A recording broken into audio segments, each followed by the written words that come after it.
Hey, the one. Hey, Darren. Ham wants to come on, so let me go through this. Let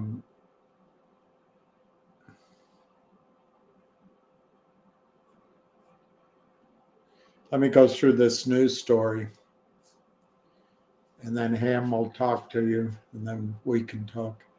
Today, FingerMotion was, well, the announcement says FingerMotion was awarded multiple contracts to deliver vehicles equipped with advanced satellite communication command platform, their C2 platform.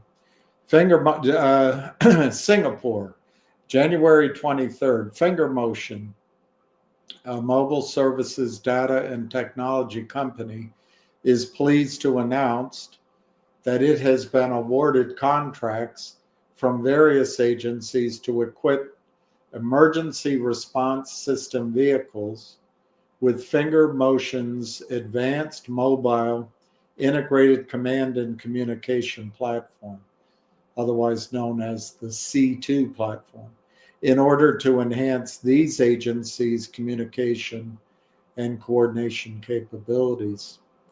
These contracts had previously been secured through a competitive public tender process that rigorously reviewed our technical capability, cost effectiveness, and regulatory compliance.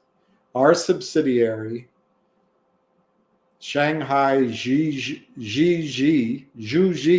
Information Technology Co., emerged as the clear and preferred partner, offering tailored solutions that meet and exceed the requirements of our customers. Quote, this next step in our emergency response program reaffirms our position as a trusted leader in the space of rapid emergency response solutions, unquote, said Martin Shen, CEO of FingerMotion. Further quoting, our C2 platform equipped emergency response vehicle bridges communications gaps during emergencies, enabling first responders to act swiftly and effectively while working on time-critical rescue and response efforts. These new contracts reflect the growing trust the emergency response agencies place in our solutions and in our ability to consistently deliver innovation and reliability. We plan to aggressively expand the market reach of our emergency response solutions through collaboration with our partners in this space, unquote. As previously noted, the program has been jointly designed and developed by Zhuji Technology and SAIC Motor Corporation. The emergency response vehicle features the advanced satellite emergency command platform, which includes a unified in-vehicle communications unit, a smart PTZ, pan-tilt zoom camera, a satellite communications terminal for continuous video, voice, and data communication, an unmanned aerial vehicle, and a multimedia command and dispatch system integrating with multiple mobile, satellite, and private networks.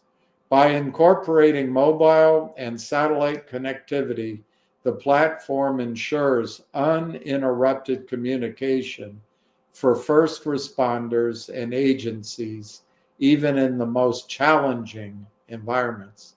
This allows for accurate, critical information to be received in real time, enabling effective decision making and decision planning.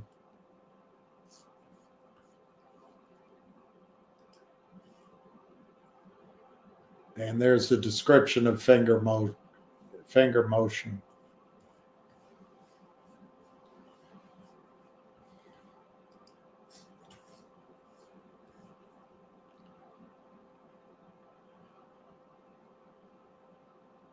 Hey, everybody.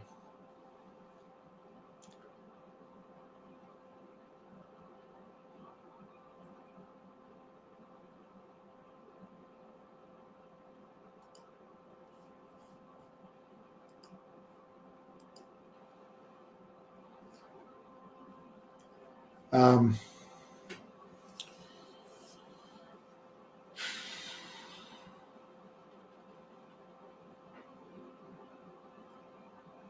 there's a company yesterday which traded.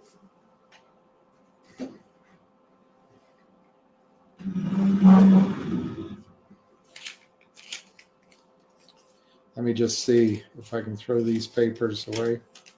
I can. There's a company that traded yesterday on huge volumes. Let me find it. I hope I didn't lose my notes. I hope I didn't lose my notes. I may have misplaced everything. Yep. All right. I guess we'll have to wait until after Ham speaks for me to find my notes. Here, they might be here. They might be here.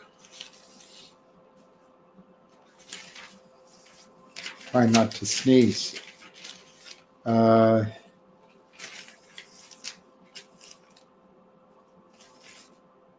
Yeah, the stock is IPA. IPA. They traded 200 million shares yesterday. It went from 40 cents to $1. I don't know where it is now. But apparently the same guys in that effort are sniffing around Ntrp, Nixx, Ntrp. What are the lessons? Well, if it works, it's a lot of volume. It doesn't mean it goes to the moon, but I'd say doubling your money is pretty good if it happens. The other lesson, though, is just, if there's easy money in it, sell something or sell it all. Let me see if I can make sure Ham, when he calls in, can be on the speaker. Battery 80%. Connected to Bill's iPhone. Your mama's 80%. All right. Yeah, it's interesting, Giuseppe. I wouldn't say.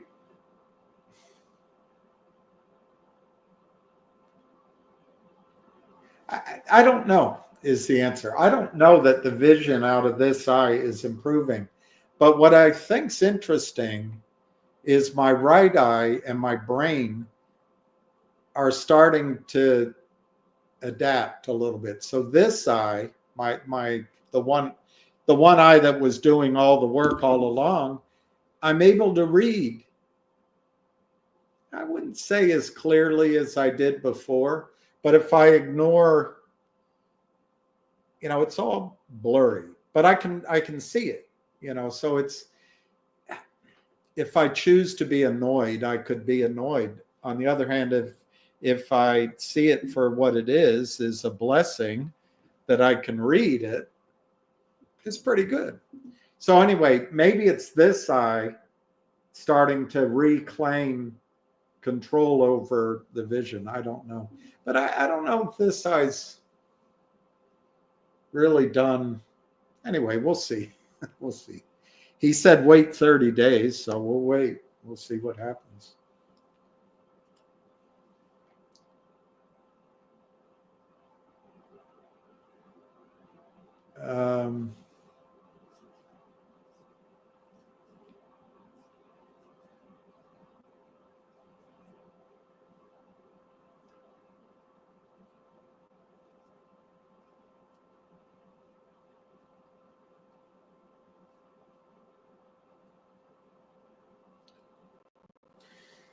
I would assume that that's available on the SEC website.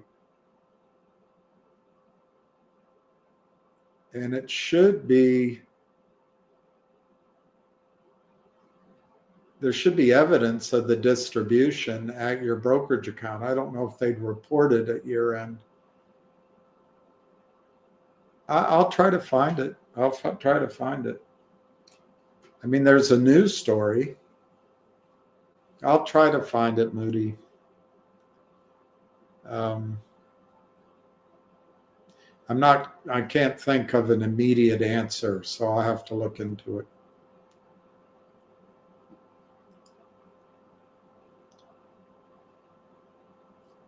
Now, Ham hasn't been on yet. Oh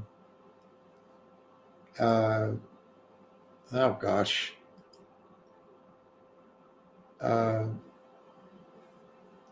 I don't think it'll take long for Roth to issue a report. I bet they've been working on it, and I don't think Roth would issue a report. Well, I don't know.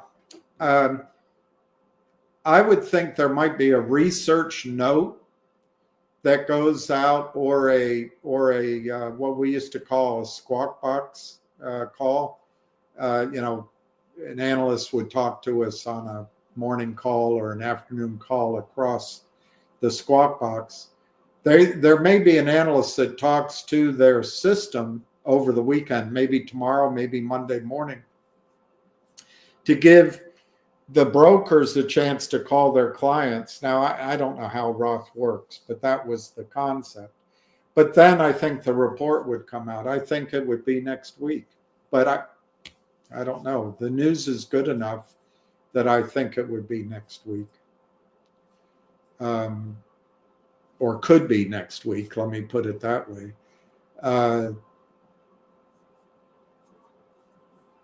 Yeah, I would say next week.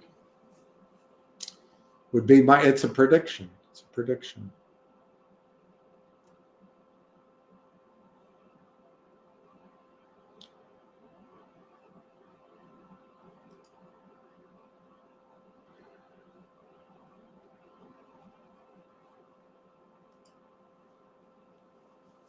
Yeah,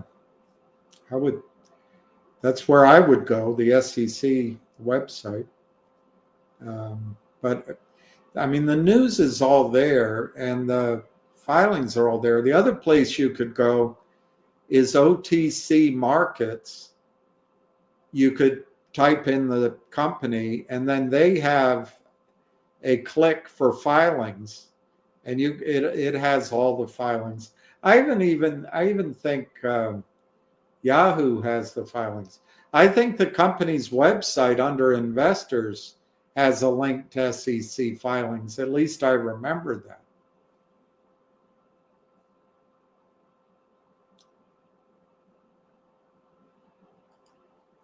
Oh, God. Well, you've received the dividend. Well, I don't know if you have. I have. It's in my account. But it's a CUSIP number or a holding number. You're correct in the sense that you haven't received fully tradable stock. That's true. But the distribution was made. I'm of two minds. That was supposed to be distributed with a value of $3.50 a share. I think that was right, or better. And their target was $5. If for whatever reason they had more work to do to make sure that it had hit that number and that everyone just doesn't dump out of it and drive it down, I'm willing to wait for it. On the other hand, I have no choice. It's just sitting in my account. Yeah, $3.50. I don't see a link. Cliff, I don't see a link. Keith, I don't see a link. let me see. Maybe. Yeah, I don't know. Maybe they don't let me see the links here. But we can talk about gold and silver. Let me see if I can get Ham on before the market closes.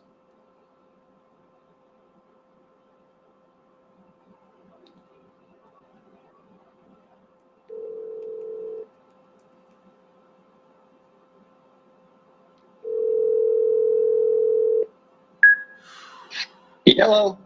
Hey, you're live if you want to be. Oh yeah, I'm fine. Yeah, I'm just standing around, chilly day, and ready to go. Well, So this is a different audience. I had a call earlier, and just want to recap. FingerMotion, we all know, came out with more news. I think it's directly related to the funding. The more the money they have now, they can start getting contracts. Remember, you have to support the contracts in order to get the contracts. right. Yeah, I'm sure many companies got big deals and lose them because they can't afford to meet the qualifications to get these contracts. Right.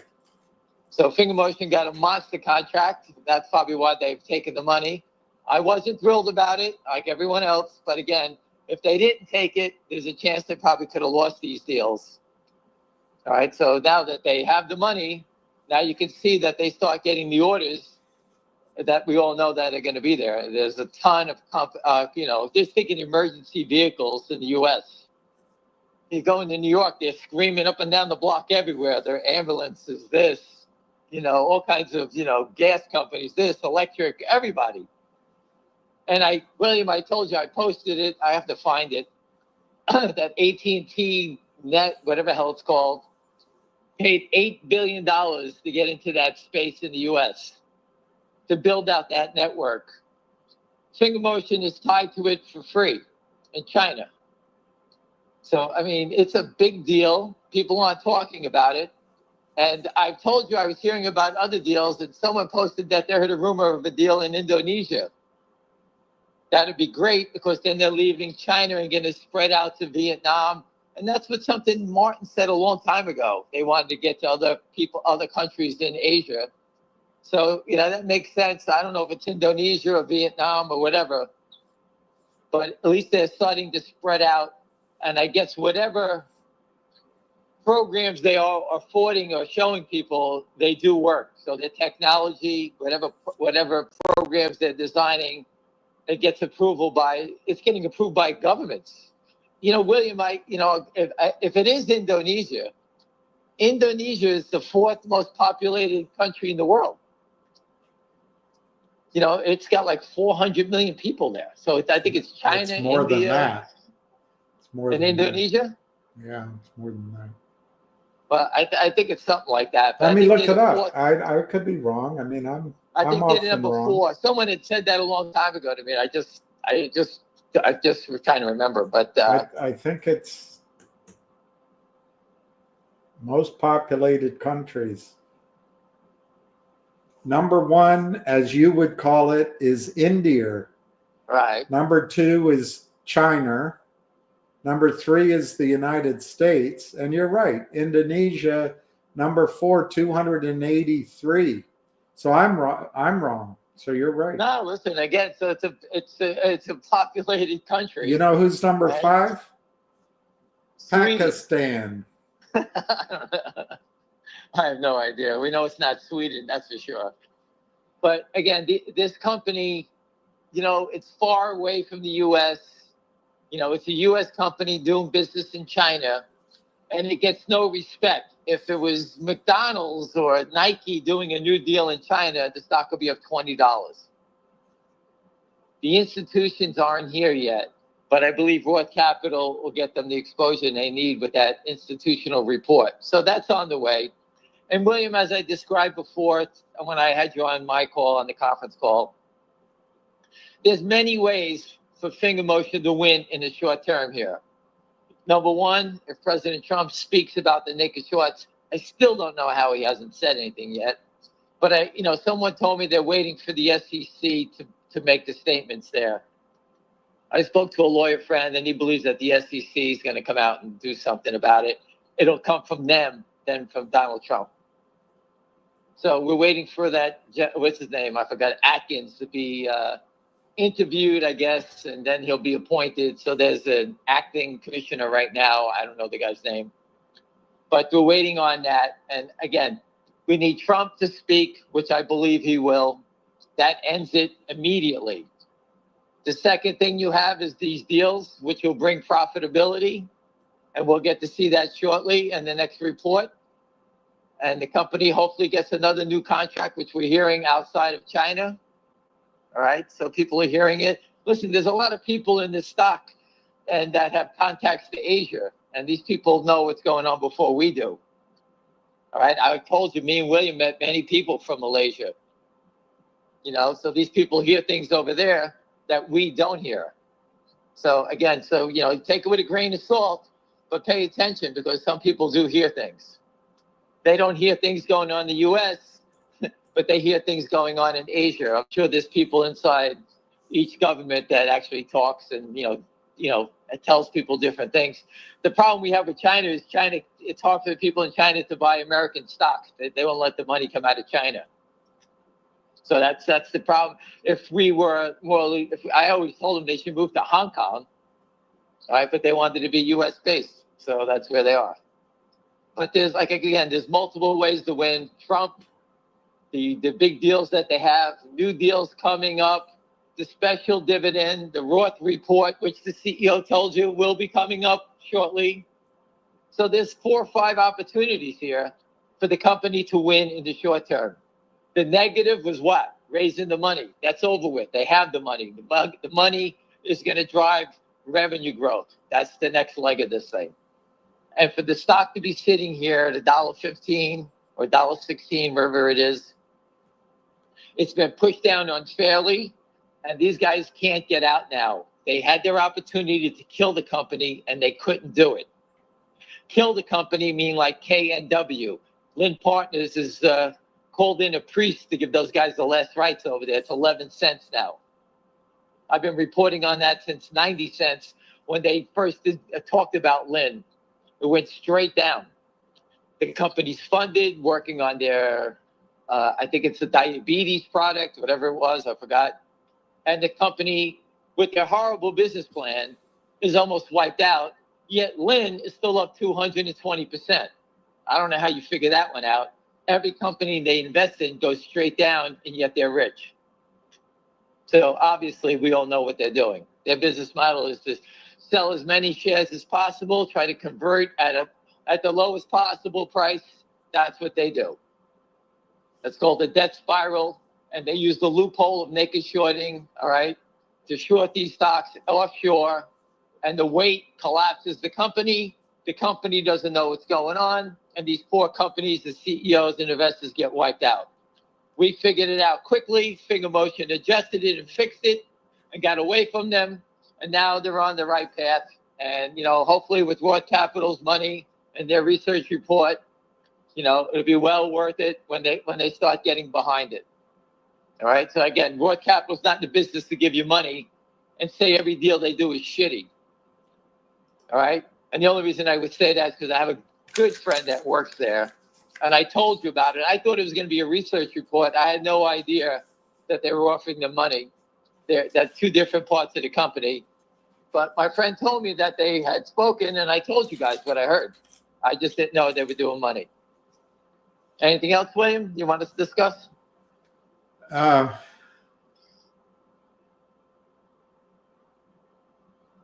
Donald Trump blasted the chairman of Bank of America today. Publicly, into his face. I don't understand how these guys, they're so greedy for money and to drive revenue. They do anything to steal. It's just remarkable. This is like the Wild West. The United States stock market is just out of control. These big companies, Goldman, they don't even care. Robinhood is paying $50 million in fines, and their stock goes up to $50. Are you kidding me? Crime pays. It's just a stupid online platform. It doesn't do anything. They could pop open another one tomorrow. It doesn't make a difference. Call it something else. You know, I wouldn't doubt it if they go from Robinhood, open up a new one, and move all the accounts over and start over again. It's the same accounts, just moving around. You know, if people don't make money, these online brokerage, no one's doing any trading. The whole thing is useless, right? Has no value. That's the funny part to everyone on this call. The brokerage firms, your own brokerage firm, is allowing the naked shorts to naked short, and they get the unsettled trades instead of buying them in. Just let them live on forever. In which case, you lose money, and you're gone as a client. And where do they get new clients from? I don't even know where they're getting them from. Just think about if all the people in GameStop would have made money on it, which they should have all. There'd be a whole new class of people investing, spending money, buying things. Instead, they shut it down and made them all lose. And those are your firms. That's your firm. That's not these people don't work for the shorts. They work for you, and they turn their back on you. Think about that, how crazy that is. That's what you're going against. That's who we've been going against. And for the people that try to bash us and say that stuff, I really don't care. I know what it's about. I know the people that are bashers are getting paid to do this stuff. Andrew left. Look at the other guy, Hindenburg. Everyone was on TV. Oh, they're the best. Look at them. They were just criminals. We all knew. Everybody knew. And no one did anything about it. Now that they're all getting busted because they all were complete frauds, now what happens, right? Wait till they start going to jail. Then it's all fun and games is over with. Anyway, what else about him? Let's see if there's any questions. I didn't scroll down. SEC had a closed door meeting today. Fngr is only trading less than 200,000 per day with 1.6 million real short. 1.3 million. 1.3 million.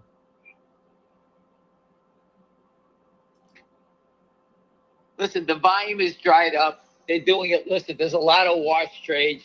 At the end of the day, William, every day the reported naked short numbers are getting lower. It's like 30%, 33%. And the reason it's lower is because they're crossing trades. And when not a lot of volume, that number's going to be low. That's just the way it is. When people come in and buy it, the number jumps up. So when we get a day of good buying in it, you'll see the number jump up to 60, 65%, maybe 70%. All the buying is met with selling. That's their game plan. That's how they operate. If you shut them down, the stock would just take off. Go ahead. So when the shares are sold, lots of it's done off in Germany, elsewhere. Can they track those shares even though they don't enforce? Listen, the U.S. government. They don't enforce the rules over there. Can they track them anyway? Yes, the government knows where everything's going. That's complete false. That no one knows what's going on. They're just not enforcing the rules offshore. That's all it is. They know exactly what's going on. They know exactly who's short. They know everything. They're just not enforcing the rules. That's it. And why they're not is it's unbelievable that they don't. How does Fngr or the DOJ allow people to sell shares through that fund, that Anson fund, through Canada into the U.S., destroying companies while these guys are billionaires? I can't believe that's been going on.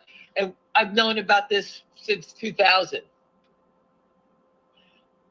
The guy, Steve, what was his name? Oh, I'm blank.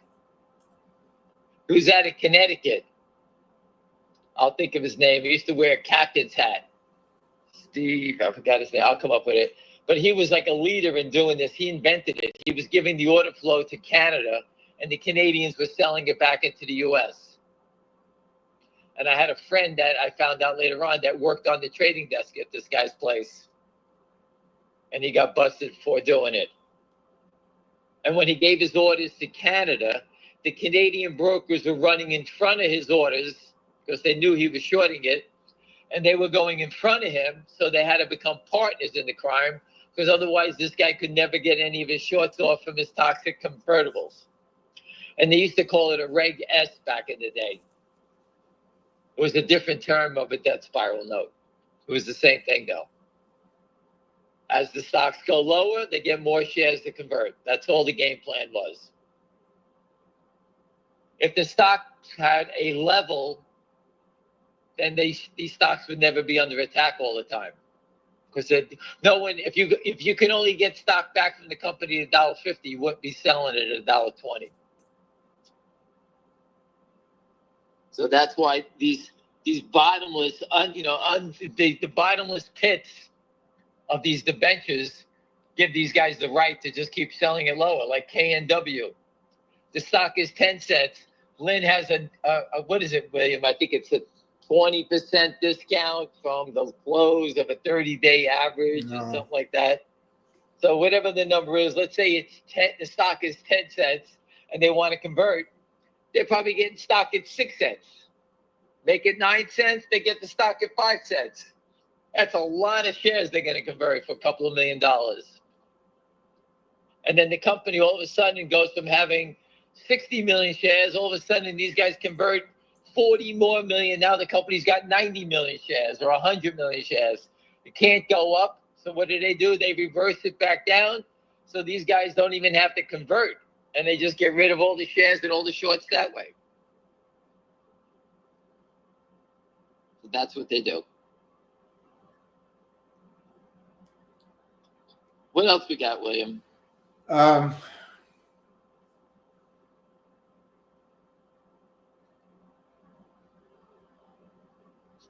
If a short squeeze gets triggered, how will the short afford to pay the squeeze price? Let's say it goes to hundreds of dollars. They can't.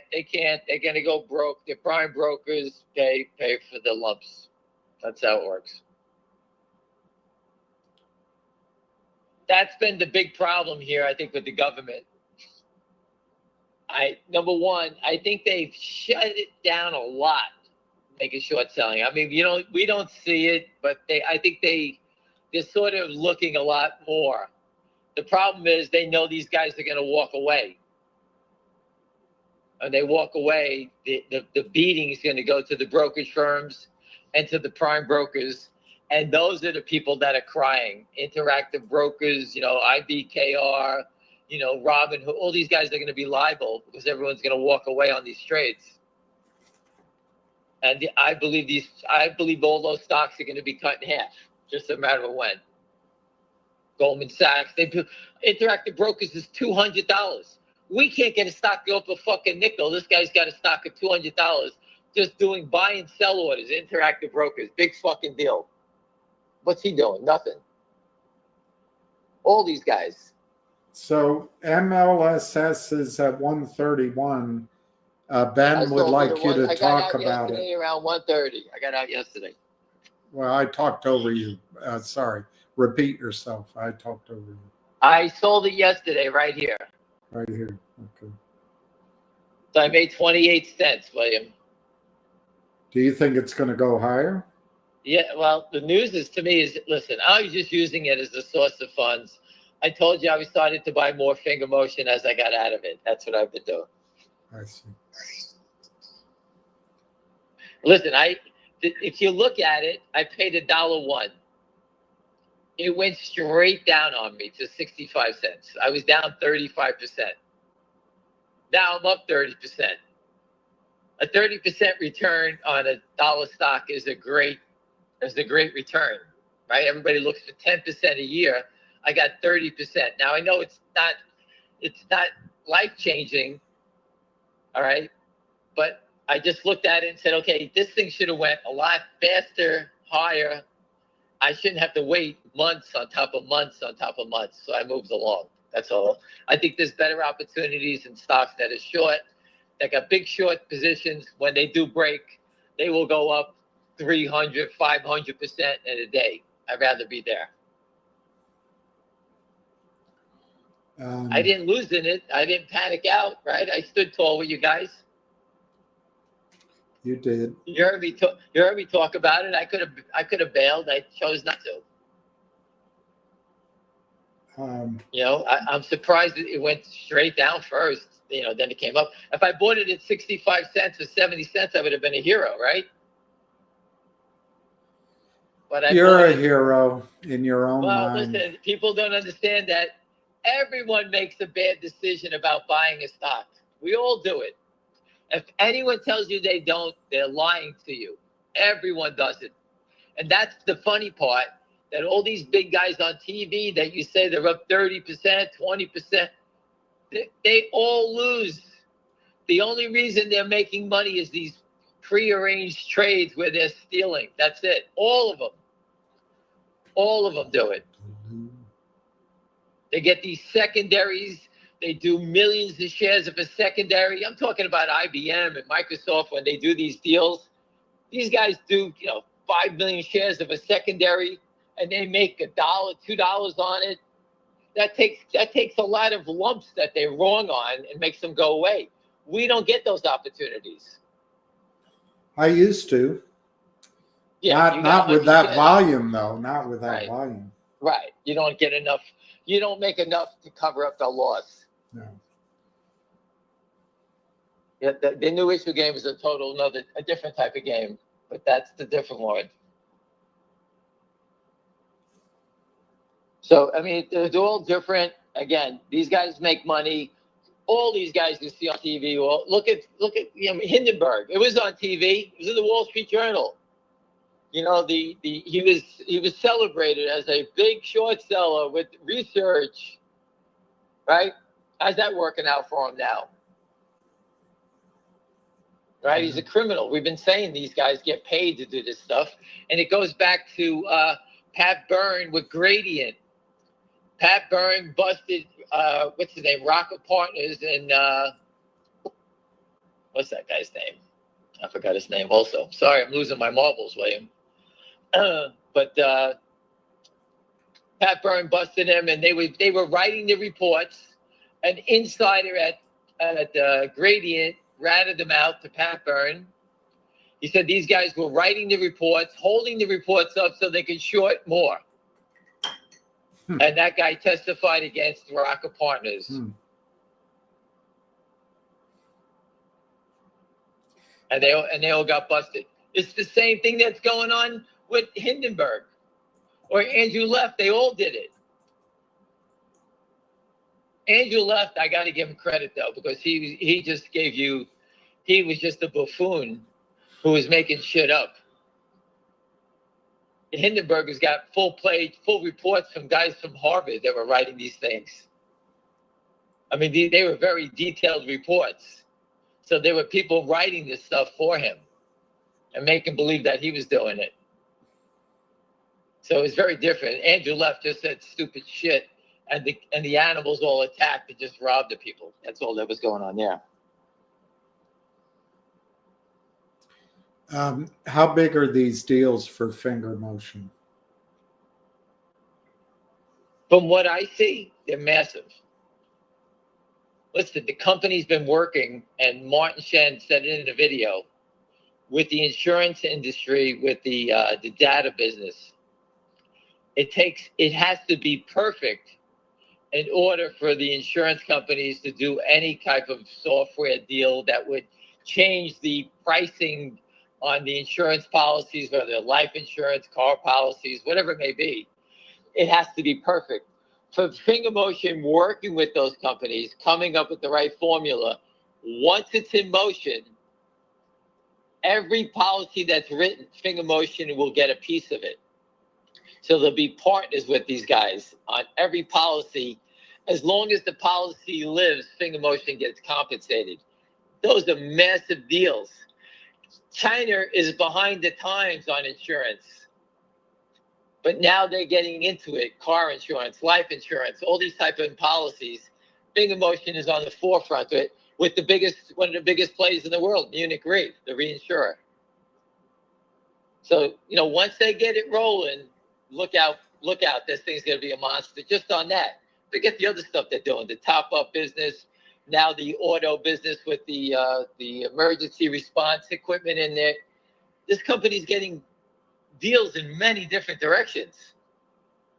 It's not just one thing all the time, but it's all based around data, telecom, and that's the biggest business in the world. Because everybody has the phone in their hand, right?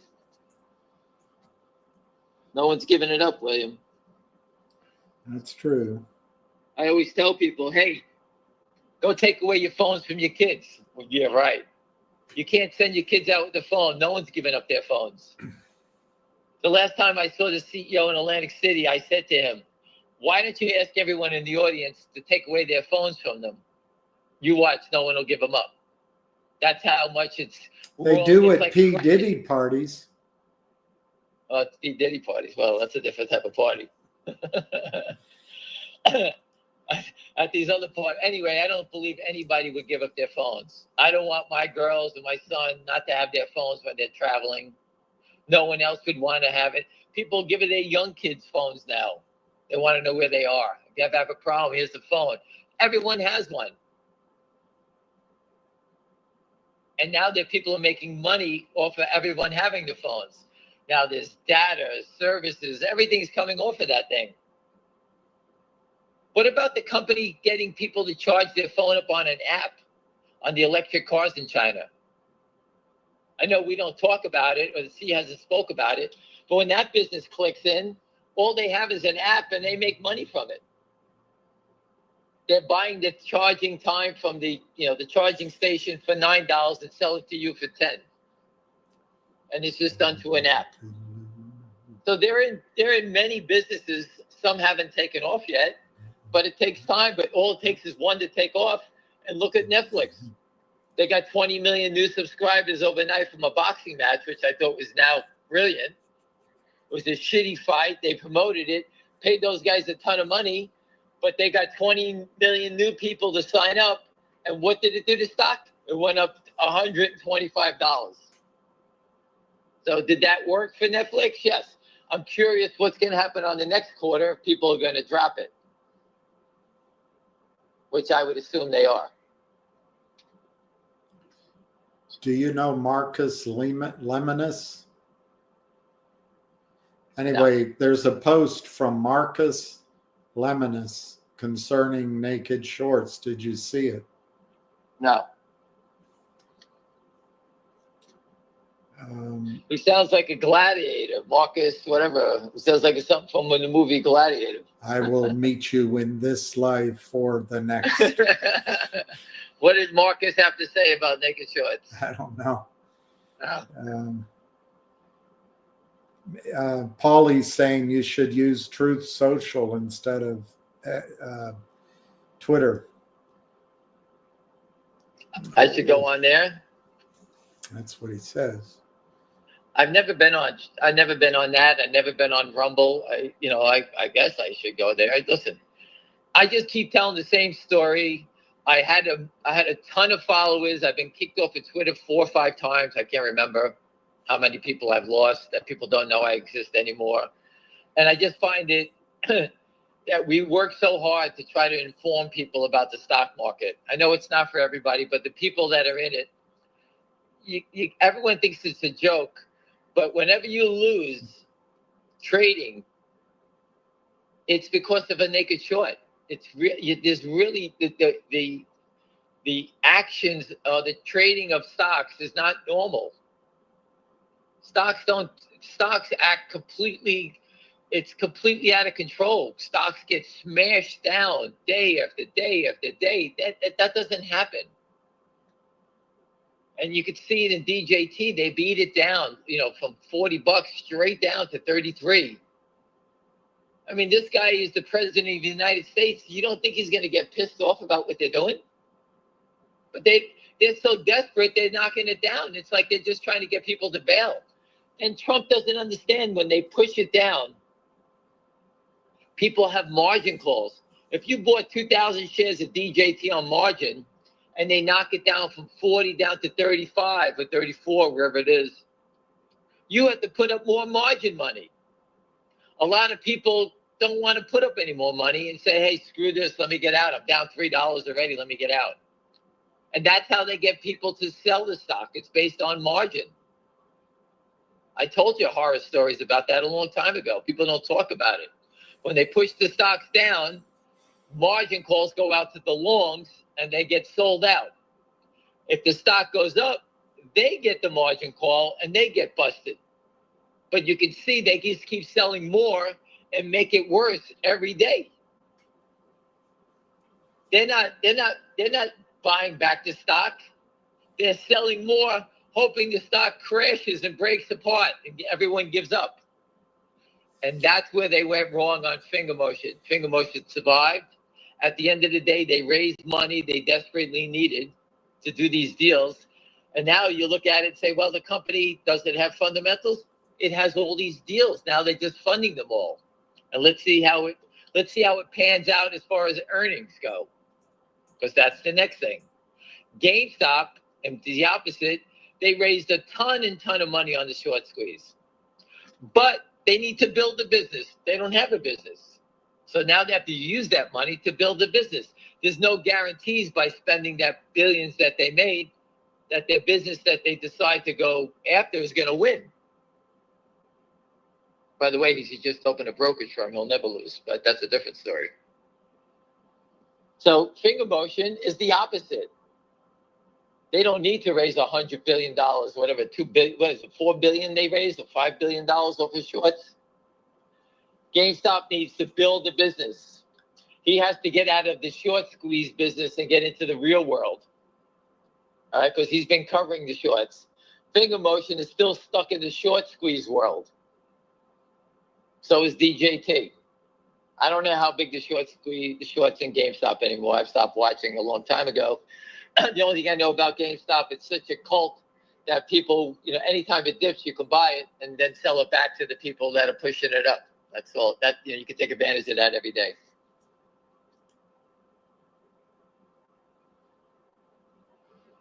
Where is FingerMotion at, William? I'm not in front of a computer. It's on the NASDAQ. Very good. It was 118.5 a second ago. And right now it is 118.5, 118 to 119, 181,000 shares traded. So here it is. VIRT is trading at $38, maybe a little bit more. What was it? I'll just pull it. Yeah, 38.62 up 121. This company is a zero. It's worth pennies. All they do is naked short. People they pay for order flow, they naked short it and then drive it lower, and that's how they make money. Ta-da! There you go. That's Virtue. Virtue has no value at all.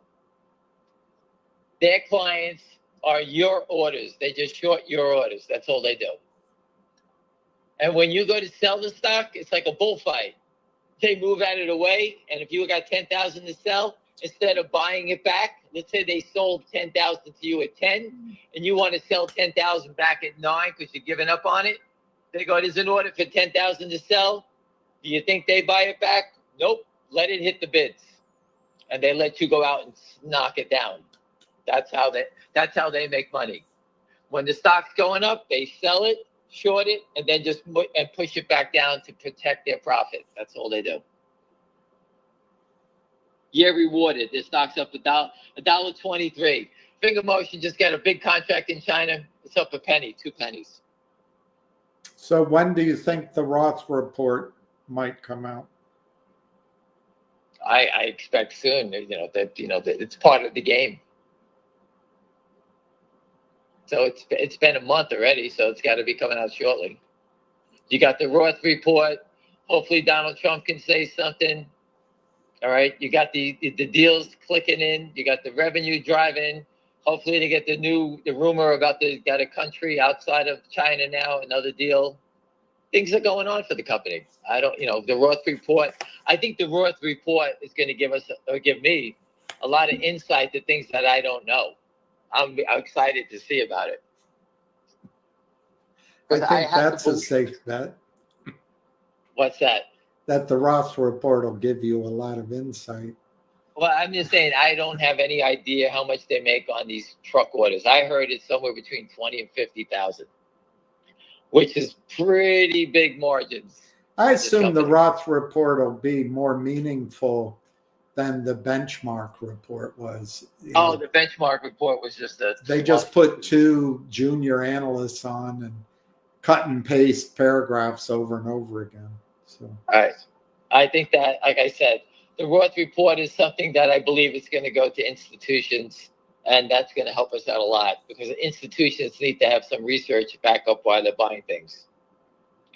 Because if an institution, everyone, buys the stock, let's say they come in, they buy 1 million shares, and the stock goes to zero, they need to have a report why they bought a speculative stock and put it in their files so that if it ever turns into a disaster, they have a reason why they bought it.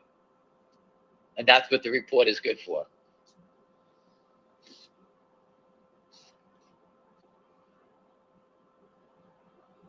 if people buy calls in Fngr, will that help? I think it's such a cheap stock. You should just buy the stock. But anyway, what do you? This is the way I look at it, and I'm trying to teach a few people how to do this. If you're trading any other name, like there's no reason to look and trade Fngr. Whatever you invest in Fngr, it's an investment. If you want to sell some to go trade something, you're welcome to do whatever you like. But I look at it, if I can trade and make 10 cents trading another stock, I buy 1,000 shares, I make a dime, I make $100. I can go buy 20 calls of FingerMotion for a month out for a nickel. The $4 or the $3.50s or the $3 calls for 5 cents or $5. So I take that profit and I buy those calls. And Steve Rosenberg has been very nice, calling me up every time he sees someone do that.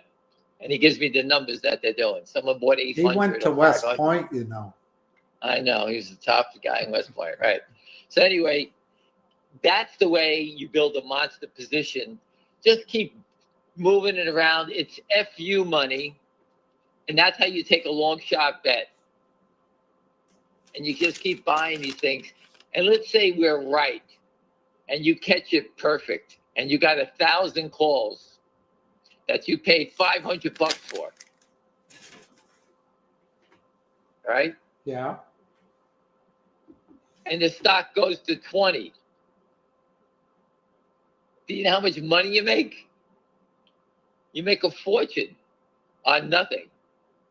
And that's how you become rich. That's how you do it. Now, the stock is only $1.20. It is an option that doesn't expire. But if you have, if you don't want to buy 10,000 shares at $1.20 for 12,000, you can sit there and say, I could buy some cheap calls and do it that way. And you can be into it that way. Listen, don't listen to the GameStop people buying the calls that get your gamma squeeze. That's all things being perfect. It doesn't happen every day. We bought tons of calls before and the stock didn't squeeze. Right. You need that big buying from those institutions that'll come in.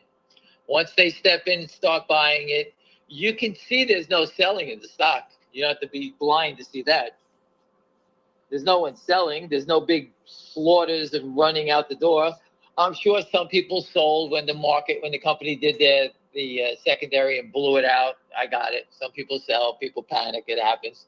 But I know a lot of people who stepped in and bought a lot. So if someone sold 500,000 shares, I think we have people that bought back 600,000 shares. And the only reason it's not going is because when you have sporadic buying, 10,000, 3,000 here, 2,000 here, and you need to have like an army buy at the same time if you really want to, make this thing explode in 1 minute. And that's how you see it in the morning when these stocks gap open. it's concentrated buying on top of, they got the algorithms just going crazy and they just jam it at the same time. I'm a firm believer in screw that. I know you guys don't want to have that happen.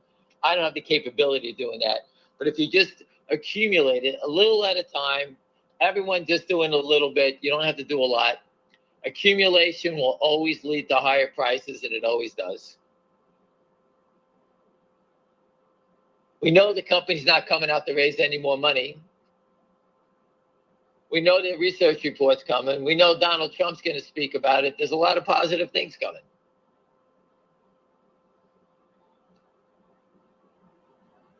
Anything else?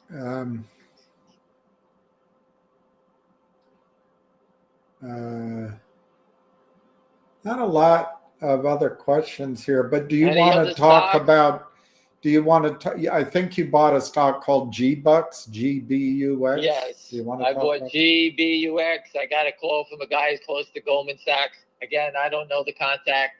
It's like the other stupid names that I purchased. I believe, and someone tells me something that's very good. I bought it. I paid 75 cents. I bought 400 at $2.30. You doubled your money, almost. I bought more at $2.30. So it's not like I averaged up higher. I just bought more when I had some FU money. I just threw it at it. And I believe that this is going to be a big stock this year, although I'm hearing the time frame is moved up. And I just, like I said, buying it, putting away. It's not a squeeze play. There is a short in it, a couple 100,000 shares. I think they're in trouble. And when it pops, it pops. That's it. When the news comes out, look. You told a story the other day about a guy that bought Nixx at 438 or something, sold it at 6. I got a call that there was a big buy order around an Nixx. I don't know anything about it. I really haven't followed it. Yeah. I told one of the guys that needed help. He got beat up a little bit, so I'm trying to help him out. I said that buy 2,000 at $4.60. He goes, I have to leave. I said, throw it out there at 6. I just picked a number. He went his way. I went my way. He called me back later and thanked me. He sold it at 6. I never even saw it spike up to 6. It went from 460 to 6, back down. And because he listened to me and put an order out there, he was able to make a sale. And he couldn't believe that I taught him that. And he got to see it happen in real time. And that's what I try to tell you every day. If you buy a stock or an option, you buy a stock at a quarter or an option at 25 cents, put half of them out there at 50 cents. If the stock runs up for a second, you sell half of them and you got half for free. But if you don't put an order out there, you can never sell it. Sometimes they move so fast up and down, you don't get a chance. So it doesn't hurt just to put something out there. And he did it, and he got to see it in real time, and he wanted to make it $2,800 in a second. So what has he done now? He's buying the dip down here. He bought some at 430, and he's buying some lower. And this way, he's back in it again. If it pops back up to 5, he gets them again. And that's the way you play. You got to be on top of your toes. That's why I do not want to trade the market every day, because you have to sit and watch it all day long. I do not want to do that. I don't want to be tied to my desk anymore. The money is great, but your life is more important. And I'd rather be able to do things with my family, see my grandson, and go out and play ball. I'm a different person than I was 20 years ago. 20 years ago, you chained me to the desk. I ate, shit, peed right at the desk. You never moved. Now I want nothing to do with it. No wonder they switched to computers. But I don't want to sit there all day and be chained to the desk. I know you guys want to do that. I do not want to do that. To me, it's an easy game when I want to do that. But I got involved fighting naked shorts. And before I leave this world, I wanted to make sure I did my part. I'm doing it for 20, how many years now, William? A quarter of a century now, 25 years? Yeah. And I'm still here. All the people that yell, Ham's a scumbag, he's a motherfucker, blah, blah, blah, blah, blah, blah, blah, blah, blah, blah, I'm still here. Same story, doesn't change. Everything's always the same. It's the same story. And I've educated thousands of people. And William was with me when we were in all those offices in DC. You know, and I showed the people the office. What was that guy's name from Texas? What was that guy's name that guy that the MMTLP's fight with? What the hell's that guy's name? I forgot his name. Pete Sessions? Yeah, he's from Texas, right? He's from Texas. You remember we spoke with his attorney, his legal counsel? Yeah. I educated them. Those people know what's going on. They just didn't want to do anything. We wasted hours teaching those people. Listen, the government is a disgrace for allowing it to go on.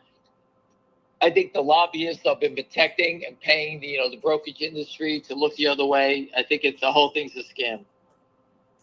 We all know it's a scam.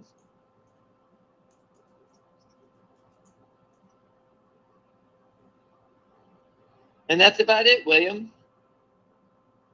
If you're going to trade, go find a stock, like NVIDIA, buy the dip, sell the rips. Those are tough games, because when you're wrong, and God forbid bad news comes out when those names are down 20 in a day, imagine owning 2,000 shares. You're just trying to flip it to make 30 cents, 40 cents, and news comes out and it's down 20, and you lose 40,000.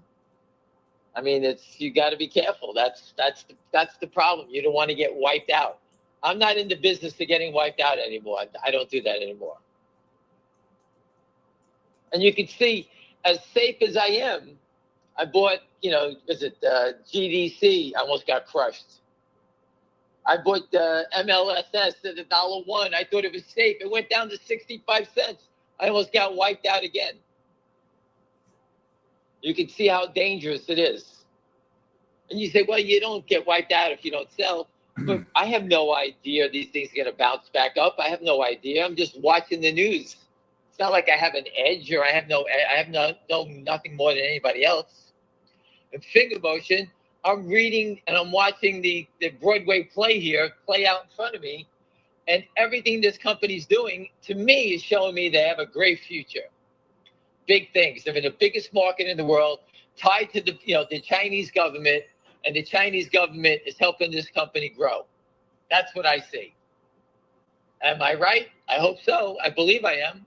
And I think everyone can see what the CEO says.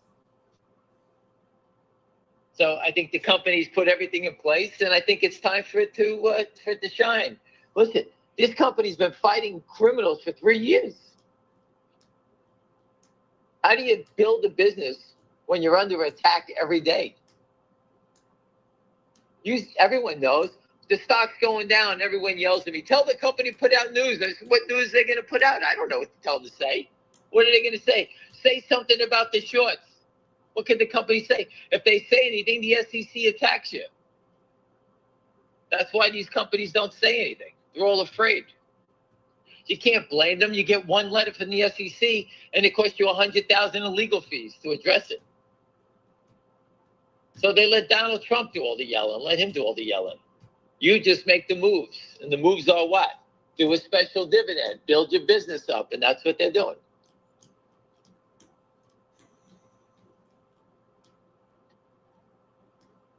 The market's closed already. Yeah, it's closed. Wow. What did we close at? Fngr. I don't know. Let me look. 118. It looks like last trade. Closed at 118. All right. We can get him today. We'll get him tomorrow. No big deal. It's coming. Anyway, listen, William, I'm going to run to the store. We're going to cook in tonight, so I got to get some food. So, all right. Anyway, listen, everyone, have a great night. Thank you. All right, you got it. Thank you. Appreciate it. Call ended. Steve, he doesn't like to talk about MMTLP. I mean, he'd say that. But the difference there was it was not the purpose of MMAT to catch out the shorts. That wasn't the purpose, number one. Number two, the criminals caused metamaterials, Torchlight partners to trade. It was never intended to trade. So one would ask if the criminals hadn't purloined data and started trading out from Chicago and Germany with one share and started an avalanche of counterfeiting. If those shares had remained private and not trade, you do wonder whether or not it would have caught out the shorts. And finally, you seem to feel like it didn't work. Well, I don't think that story's over with. Those shorts are trapped. Why are they threatening the employees? This is on information and belief. The employees of University Lands, why are they threatening them? Why are they threatening employees at Nexbridge Hydrocarbons? Why are they hiring people to gun for you on the Twitter pages? Why are they so adamant about creating trading in the stock unless they're trapped? So I don't think the story's over with. But yeah, if you want to say it didn't work, I would just say I would define it differently. It hasn't, up until now, it hasn't worked. But I mean, look at all the things that were unpredictable. FINRA stopped trading using an obscure ruling as an example. So I'm not going to say that you're wrong, because it may in the long run be that you're right. But what happened is Torchlight got shorted to oblivion. Torchlight, it was an oil and gas company with an idea, exploration, Ora Grande, to recover some value for shareholders. Torchlight used an asset, which was its shell, although it wasn't technically a shell, but that's what you would, it used its ecosystem, its body, and it sold it essentially to Metamaterials. So Metamaterials took the shell to uplist. Why in Lord's name anyone would want to go on Adina Friedman's firm? I don't know. Can women run things? Or are they just good at coming in and let's just see, we've built that, a man built this, but now I'm in charge and I just want to make everything equitable? Or am I being sexist? I don't know. Love to see a woman come in and actually make something work. Hewlett Packard, Yahoo, the Jeep company, one of the bank companies. I don't know. And now, anyway, NASDAQ, we're left with Adina Friedman, a woman. What the hell is she doing? Is it because she's promoted too quickly? Or because women see the world differently? I don't know. I don't know. All I know is in the financial world, results. And when companies go on Adina Friedman's NASDAQ, they get slaughtered, not by the dozens, by the hundreds, even by the thousands, and she doesn't care. Now, in fairness, it probably started before her, and there was a man in charge. But her glorious record book is going to show that she successfully got women appointed to boards on NASDAQ companies. Well, man, that's great. Great, Adina. What'd you do about settlement? But anyway, with Torchlight, they sold their shell. I mean, it wasn't a shell, but that's essentially to a private company in the technology field, and MMAT wanted that shell because it was NASDAQ listed. Because NASDAQ used to be the premier exchange for over-the-counter and for growth until Adina Friedman ran it into the ground.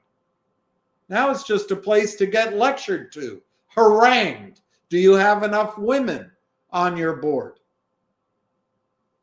I don't care. They can all be women as far as I care, as long as they know what the hell they're doing. Anyway, so what happened is MMAT had batteries and electric vehicles and membranes and all sorts of different inventions. What the hell did MMAT need with an oil and gas asset? So they put that off as a stub distribution. They didn't issue that dividend to catch out the shorts. I would argue they didn't even know about the shorts. Because when John Berta, in my information and belief, told the board, don't do that financing, don't do that, they went ahead and did it anyway because they listened to the lying lawyers. And if he never listens anymore, I'm not talking about Richard Hoffman. I'm talking about the lying lawyers. The ones that work with the lying financial sources of capital. But the lawyers told the board, you got to do this or you're going to get sued. And what happens? MMAT gets destroyed. And now it's out of business.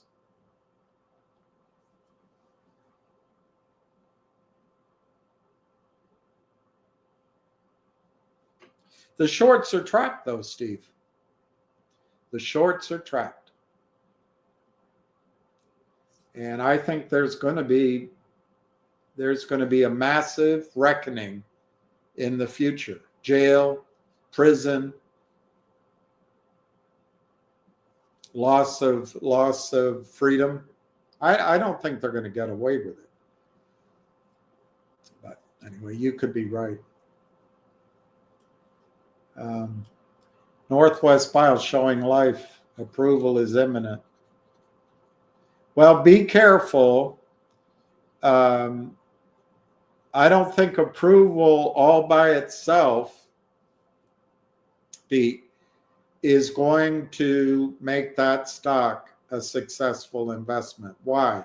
Because and I don't know the answer, if approval means they need more money,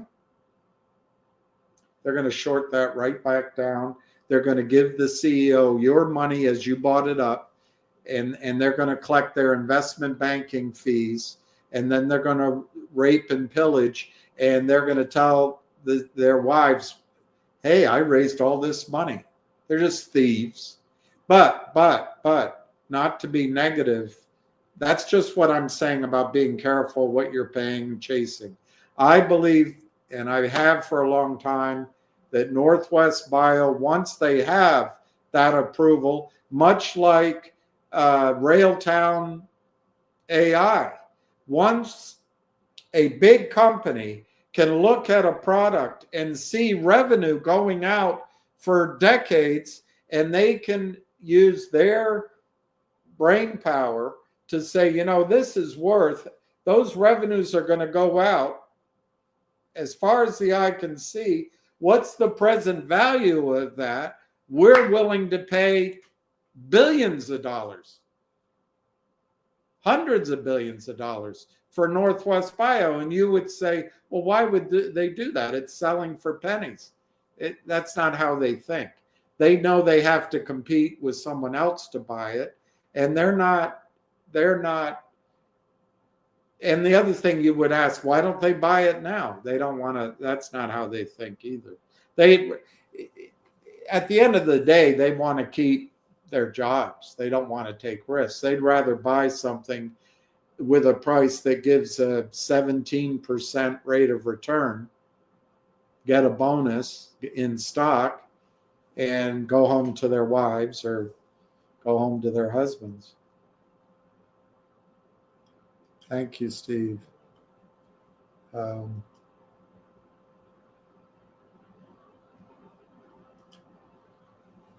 Yeah, I don't know. There's a guy I follow, Korean Yoon, and I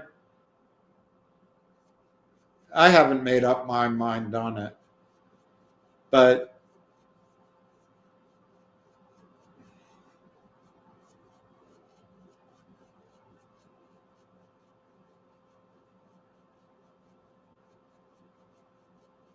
I could have, like an idiot, I studied it for a long time, but technology, the barrier was, what's a hard wallet?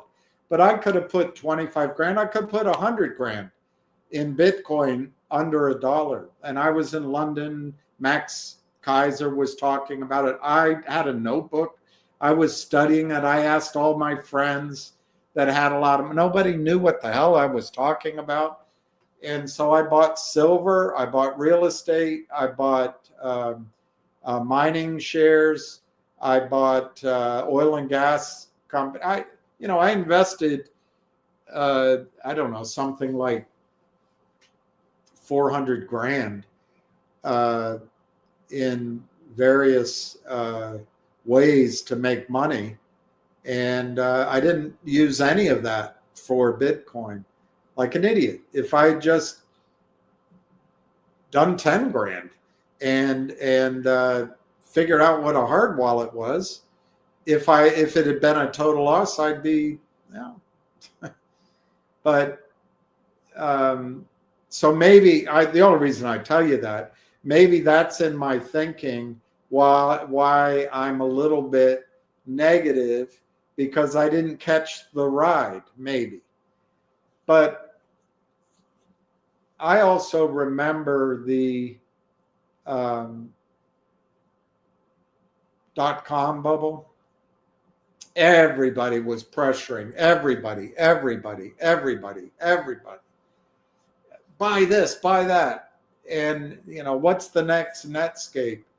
And I don't want to pick on any one coin, but out of all those .coms, I'd say 98% became .bombs, and only a few survived. But those few made a lot of money. But the hype part was there to make the insiders rich, and guys like you and me got screwed. And I can't get over feeling that that's what could happen with crypto. Thirdly, crypto is not money. It's not currency. It never will be, in my opinion. It's not a store of value. Is it a commodity? Some people say Bitcoin's a commodity and the other coins aren't. I don't think it's a commodity. Now, Bitcoin, of course, has this mining phenomena, and the supply is getting ever smaller. But if an alternative came to Bitcoin, and that's impossible, it can't happen. Okay, all right, okay. But the mind of Minolta, the mind can create all of this, and the computers and all. So I don't know. The scarcity of crypto eludes me, or the certainty of scarcity of crypto eludes me. But it might be there. I'm like I say, I might have a bias. I think when it comes to Trump, he sees this as innovation. And I do see a few things about crypto I really like. I like DeFi, distributed finance, or whatever the hell it's called. But when I studied that, the leveling of the field, so the assholes at Goldman Sachs don't, or the greedy bums at Morgan Stanley, do you know that when people go in and use welfare, Morgan Stanley gets a cut of that? Why? DeFi just distributes it. I like that. You know it better than I do, but it levels out the monopoly that Wall Street has created for itself. And I love that. Breaks it down. These few men get so rich that they can somehow, late in life, find Lauren Sanchez and marry her. I mean, you can't buy class like that. You need some real money to buy a class like Lauren Sanchez. Anyway, I like DeFi.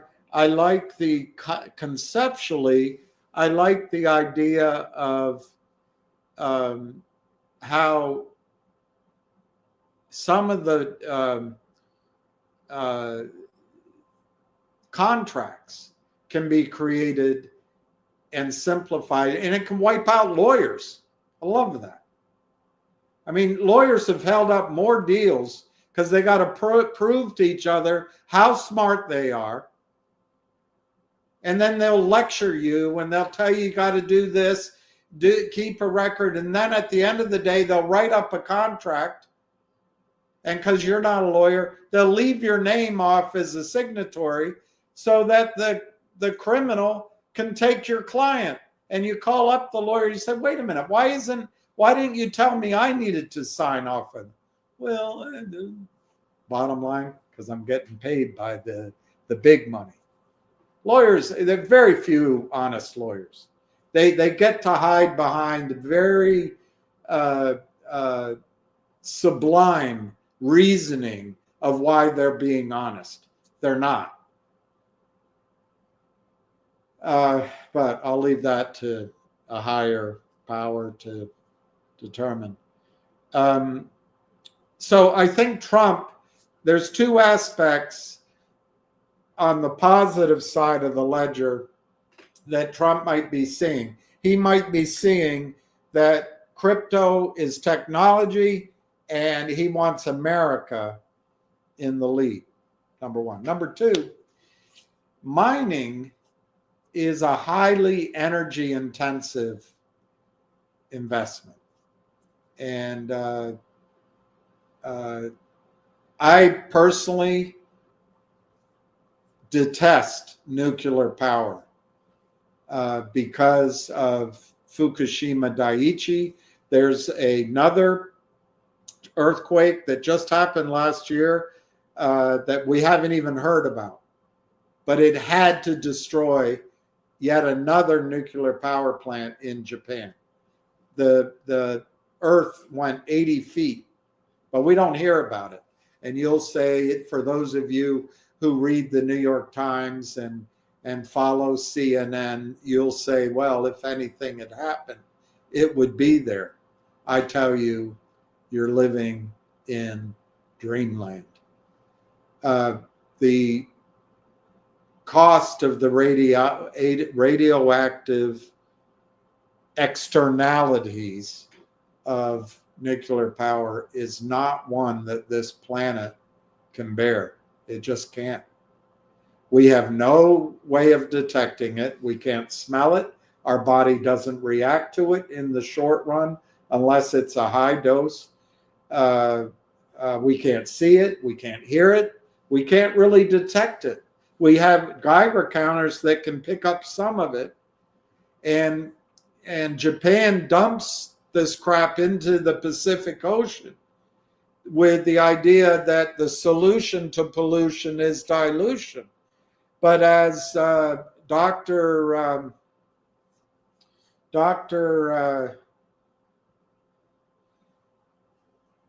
Helen Caldicott says, she's Australian, the solution to pollution when it comes to radiation is not the solution, because the radiation gets into the food chain and it concentrates as the animals eat each other, the fish. The plankton gets eaten by the guppy gets eaten by the turtle gets eaten by the shark gets eaten by the tuna fish gets eaten by the killer whale, the crab picks it all up off the base of the sea, and we eat it. It concentrates. It affects our DNA. Maybe not in our generation, but in 2 or 3 generations. Radiation is not worth it. And it's not even greenhouse gas effective. Nuclear power is not financially a smart decision because they turn to the government for financing and to clean up the waste. I argued this. I was at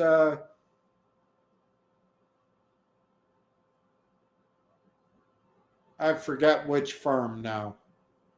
I think it was at Merrill Lynch, but it might be at what's now Morgan Stanley.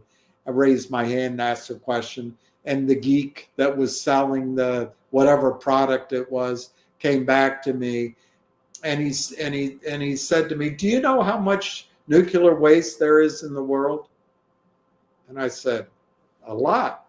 He said, out of all of the waste, it can all be stored in 100 filing cabinets, something really small.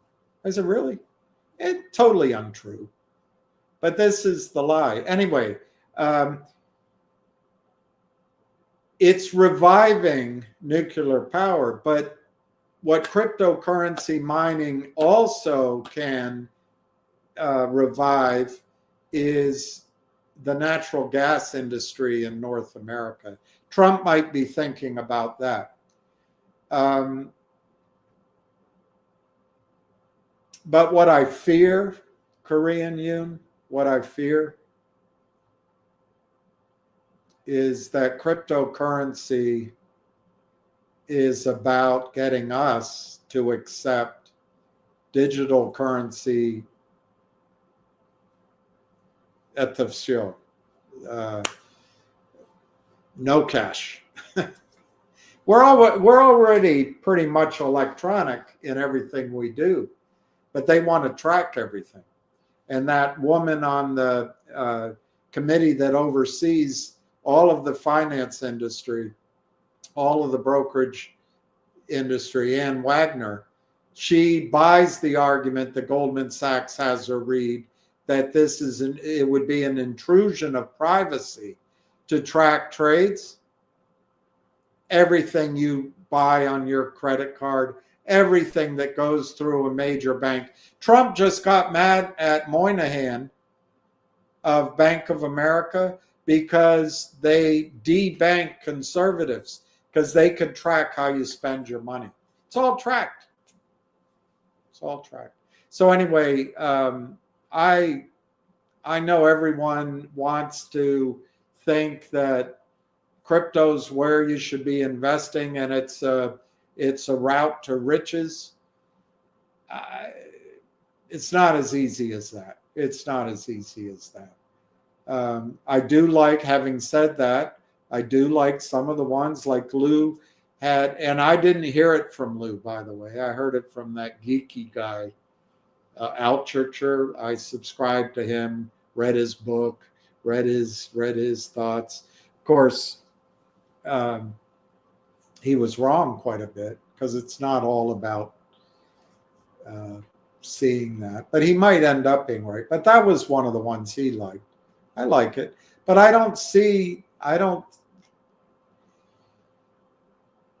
A lot of the crypto coins, including Bitcoin, the big guys, very few women on Wall Street doing it. There's a few, but it's mostly men. Will run those up. They'll suck you in. And then there'll be a downdraft that if you really want to be a long-term investor, you got to be ready to absorb massive downdrafts in the coins you buy. And if you can stand that, go ahead. Go ahead. But, look, I'm not writing it off. I'm open to it. Bitcoin goes to $1 million. That's 10x. Silver goes to $300. That's 10x. Which is more likely? I don't know. I think silver could go to 3,000, which is 100x. Do you think Bitcoin can go to 10 million? And then the question, it becomes absurd, because part of the move is for wealth creation. The rest of the move is the end of the value of the dollar. I don't know. By the way, thank you for all that. I forget. Let me find one.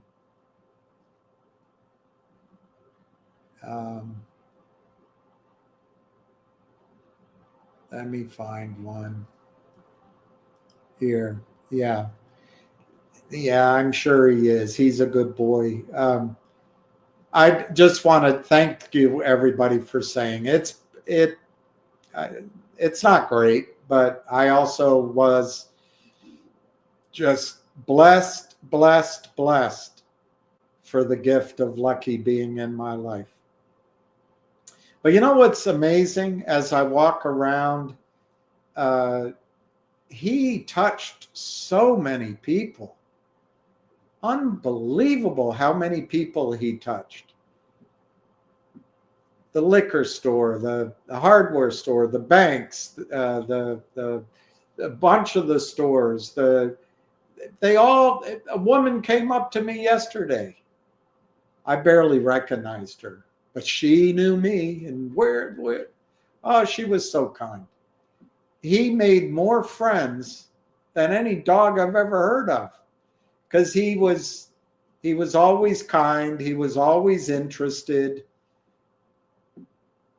And even treats that if I gave it to him, he wouldn't eat.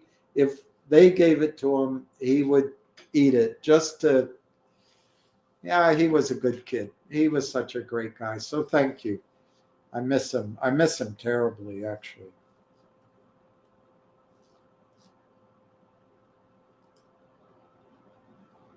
Bitcoin will be a store of value. I don't agree with, well, I don't agree. But you could be right, middle ground. But that's not the definition of money. I don't know if they define money in here. I'm actually reading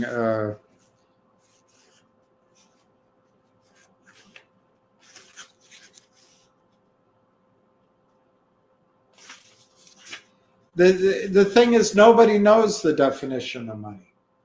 They give you, store of value is one of the items. It's one. It's not all of it.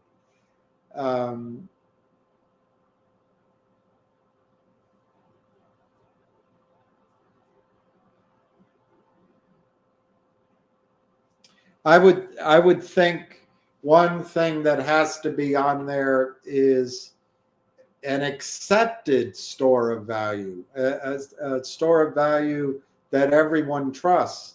But how can Bitcoin be a currency?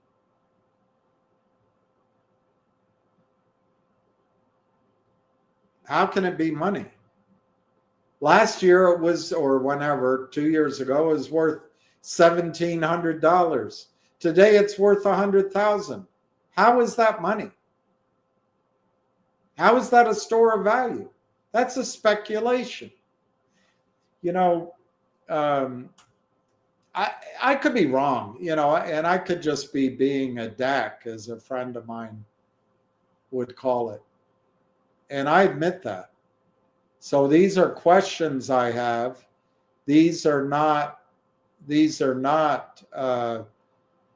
meant to just be negative, you know.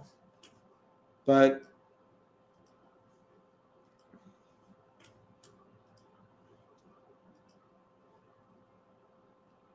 let's see which rule.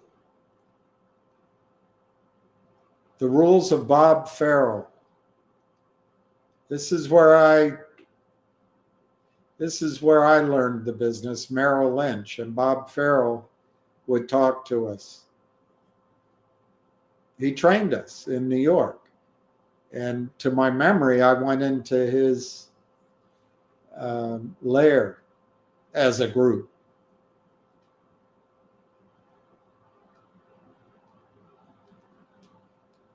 I think it's rule number 4. Let's see. Here, maybe it's 3. There are no new eras. There are no new eras. Excesses are never permanent. There will always be some new thing that elicits speculative interest. These new things throughout history have led investors to their demise. Over the last 500 years, we have seen speculative bubbles involving everything from tulip bulbs to railways. From real estate to technology, from emerging markets to automobiles to commodities.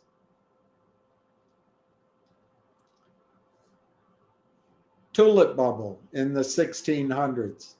The Exchange Alley, 1690. I don't know anything about that. South Sea bubble. I wrote about that for whatever that get out of college document is called, to get your major. I forget what it's called. That's what I wrote about, studied. 1750. Well, actually, I did something on monetary policy. I don't remember. Emerging markets, 1820. Railroads, 1845. The Gilded Age, 1907. The New Era, 1929, commodities, 1973, portfolio insurance, long-term asset management, 1987. Oh, sorry. Portfolio insurance was puts, I guess. Then long-term capital management, 1997. New era in technology, 2000. Real estate, subprime lending, 2008. Central bank monetary inventions, 2020. AI mania, 2023. They skipped over Bitcoin. Should they have? I don't know. Jesse Livermore, who blew out his brains at a wedding in a hotel. A lesson I learned early is there's nothing new on Wall Street. There can't be, because speculation is as old as the hills. Whatever happens in the stock market today has happened before and will happen again. I don't know. I don't want to be negative, but is Jenny Rebecca here? Jenny Rebecca, 4 days old. Thank you, Jenny. I hope Moose is still okay and everybody. It's tough. But everything I do reminds me of him.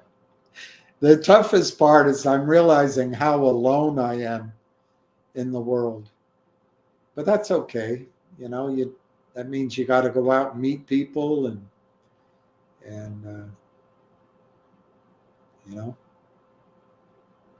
do things. But yeah, it's I hope I treated him well. That was tough at the end. Poor guy.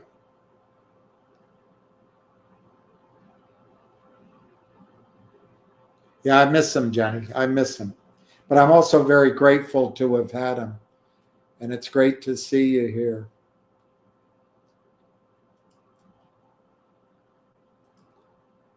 Jenny,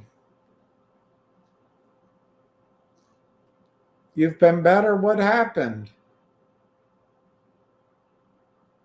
I hope you're doing well.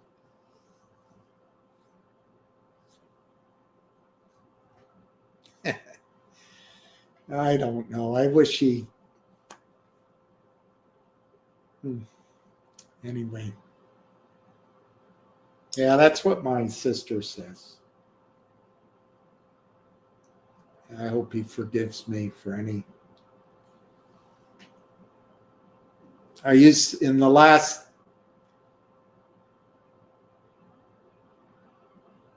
I mean, he never liked it here.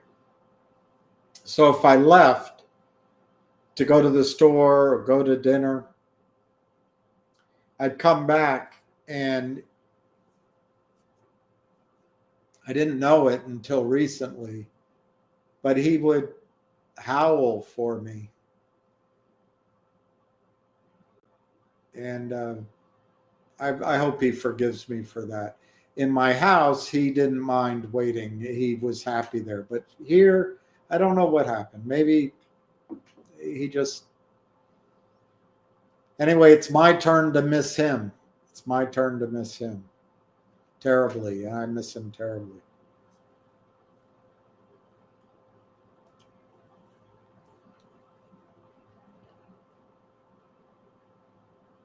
Bitcoin derives its value solely from how much people are willing to pay for it. It's not all that tangible. Well, there's some people that I really trust and who understand it better than I do. And Bitcoin is, in their minds and in their world, it is tangible.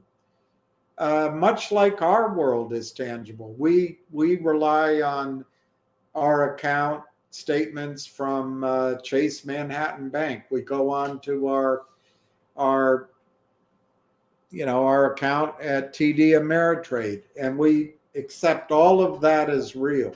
It's digital, but we accept it as real and tangible. So they see it that way. There's backups. There's all manner of data storage so that if the satellites go out, they have it buried at some bunker. I don't know. They call them nodes, so that everything's replicated. So in that sense, it's tangible. But Korean Yoon, what never has been tested is what happens to the value in a stock market crash. The last stock market crash was 2008. This sucker's going down.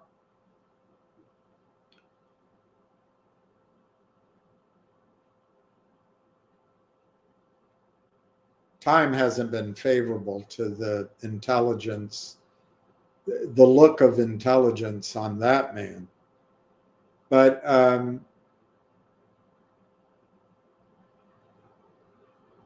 what happens to Bitcoin if the stock market falls 45% in 2 days? Does Bitcoin hold up or does it go down? We don't know the answer.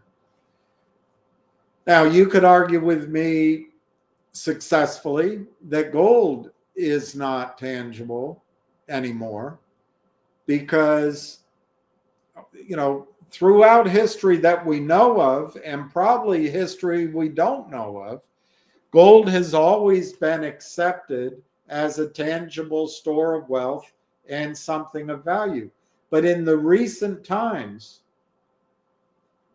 perhaps accelerated when the president took the United States off the gold standard in 1971, my economics professor said, the president said Nixx on that, Mr. Matthews.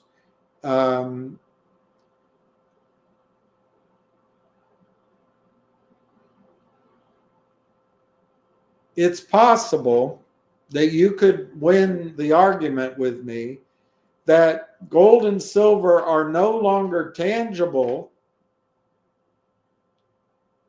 because the price is manipulated on the trading exchanges by probably 8 guys.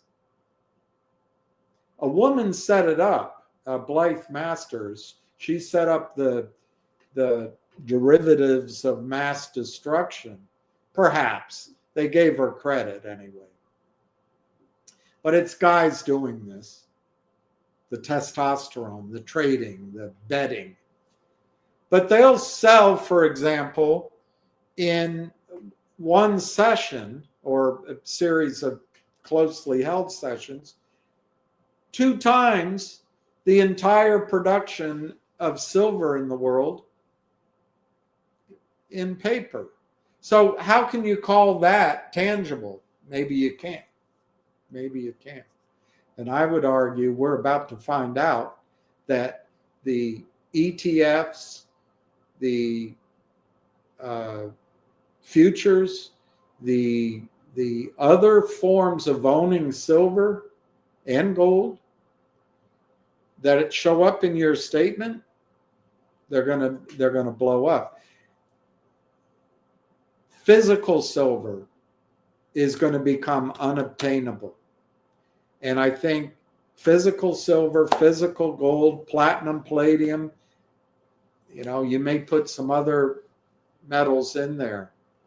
But the single best investment in the world today, the only investment that is not at all-time highs, and I know John will say, I think it's platinum, but it might be palladium. One of them isn't either.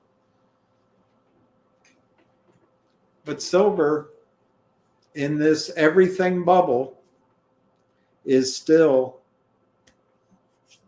at $32. It was lower. It was lower.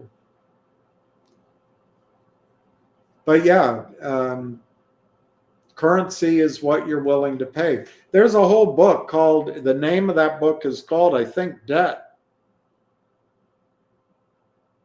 I think that's the name of the book. It's a big, thick book. I have it somewhere. But man, it is a fascinating read.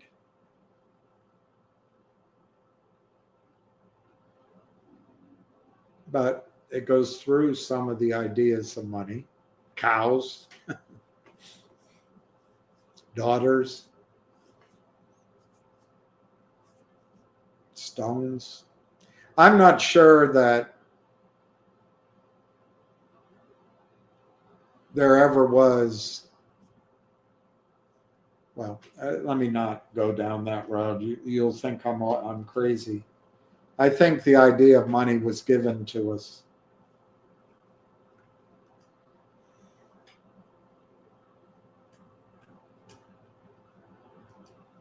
Trump is president. Why is DJT down still? I don't know. What's your thoughts? Why do you think it's down? I mean, if I had to guess, Trump being president destroys the uniqueness of Truth Social.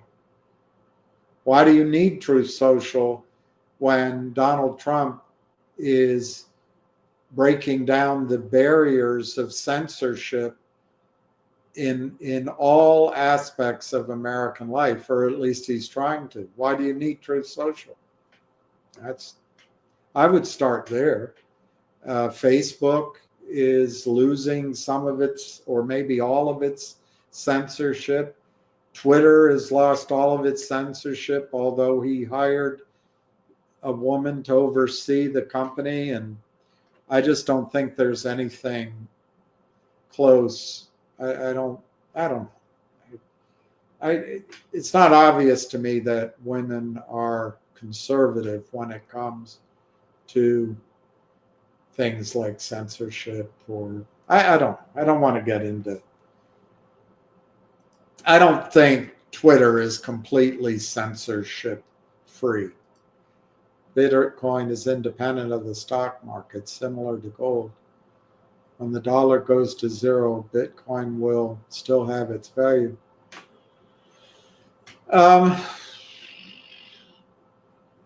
It's an interesting question, Ordinary. I wonder if there's a ratio out there of Bitcoin to an ounce of gold, because that's what you're really saying. You're saying Bitcoin has a value in gold or silver or palladium. So when the dollar goes to zero, Bitcoin will still have value relative to gold. I mean, you could do it vis-a-vis real estate if you have a measure of that, or you could do it vis-a-vis oil. You could do it that way. But basically, your argument is Bitcoin will still have value, is what you're saying. But in terms of what you leave off, and I think you're implying gold and silver. And you may be right. You may be right. If the dollar goes to zero, it's not clear any other currency out there. There will be a new Bretton Woods. It'll probably be out of Davos or Tashkent or somewhere. And, you bring up a good point, maybe, Ordinary, and maybe that's what Trump's thinking. If the new Bretton Woods is going to be based on gold, and the United States sold its gold out of Fort Knox, which we have not admitted to, maybe Bitcoin and other coins is a way to distract people from that issue. It's possible. It's possible. Could be. We'll find out.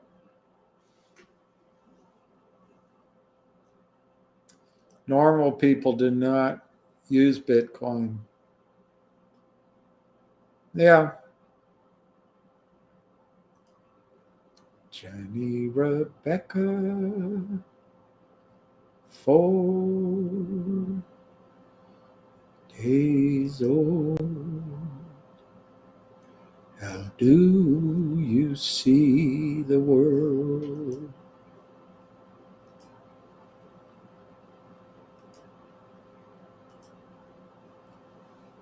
I hope, lucky boy. I hope he's up there running around.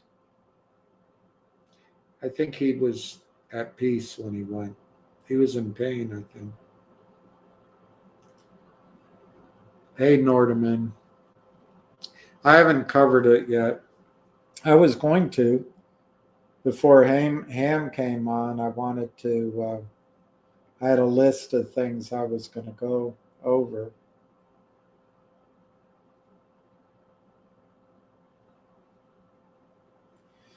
So Nordman, and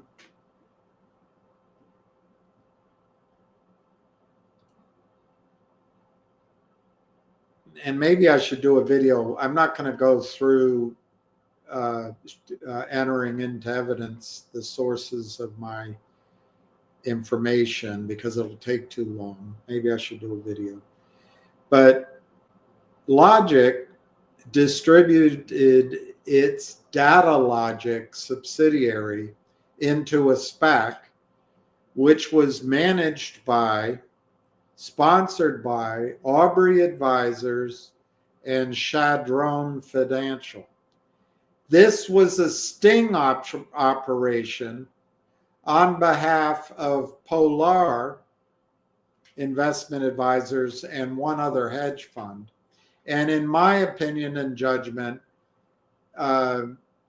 Aubrey Advisors and Chadron and their lawyers set up this theft and destruction of Logic and of what became Collective Audience. There's a gentleman out there who used to work on the American Stock Exchange who thinks I'm all wet. There's no way. They don't short. There's systems in place. That you're right, you know, and he's an honest guy. He's an honest guy. He just doesn't agree with me. When the deal came out 2 Augusts ago, I lost my cool on live. I lost my cool.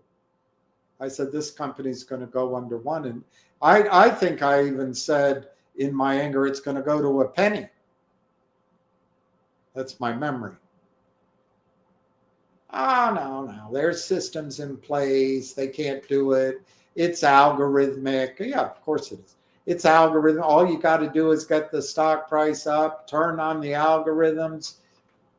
Well, you know what? For all his integrity and brains and experience, all valid points, he was completely wrong. And I was right. Why? I don't know why.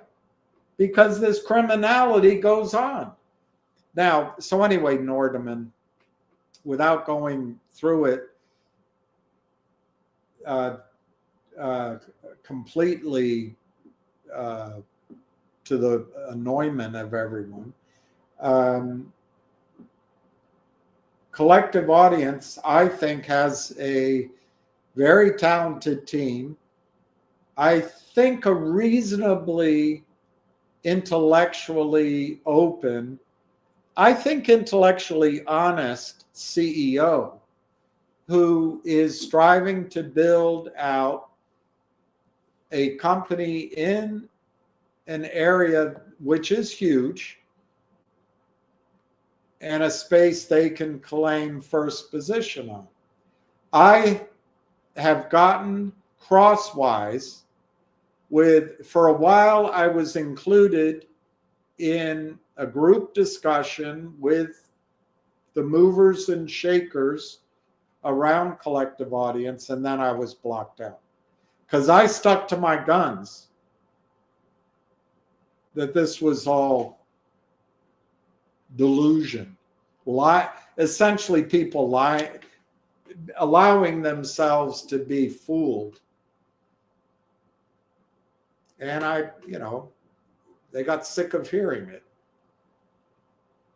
So they don't listen to me anymore. A couple people have called up and said, you were right. It gives me no pleasure in being right. I wish I had been wrong. Now, what I said in emails, I pointed out, is the board of Collective Audience. Maybe we can look at that. We can just quickly look at that.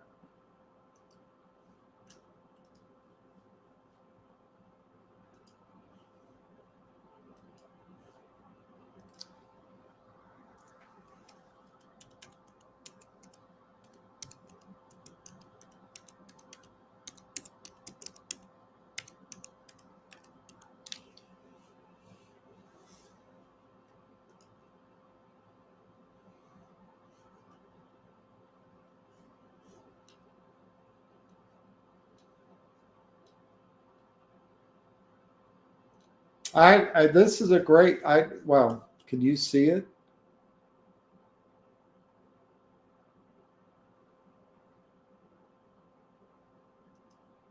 Yeah, you can see it. Okay. This is all great, I think, and we can go over it again. I'll do a video. But let's just see who's on the board.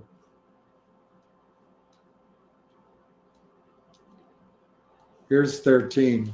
All right, here's the board of directors of Collective Audience. Elizabeth DeMars has a great track record, and I think we can skip over her for the time being. Joe Zawadzki, let's quickly see where he comes from.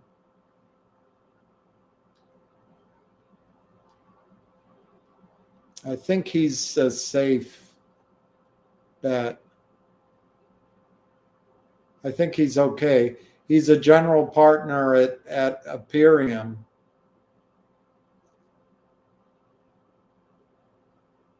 Yeah, I think we're okay with him. And I think Peter's doing a great job, but he's got a blind spot. All right, let's look at Dennis Duncan. I guess we can't. But here, Christopher Hart, Group CFO at Aubrey Advisors. You know why that smiling visage is here? He's protecting Polar. He's not here protecting Collective Audience. Here's their advisors. I love this group. And it's gotten bigger.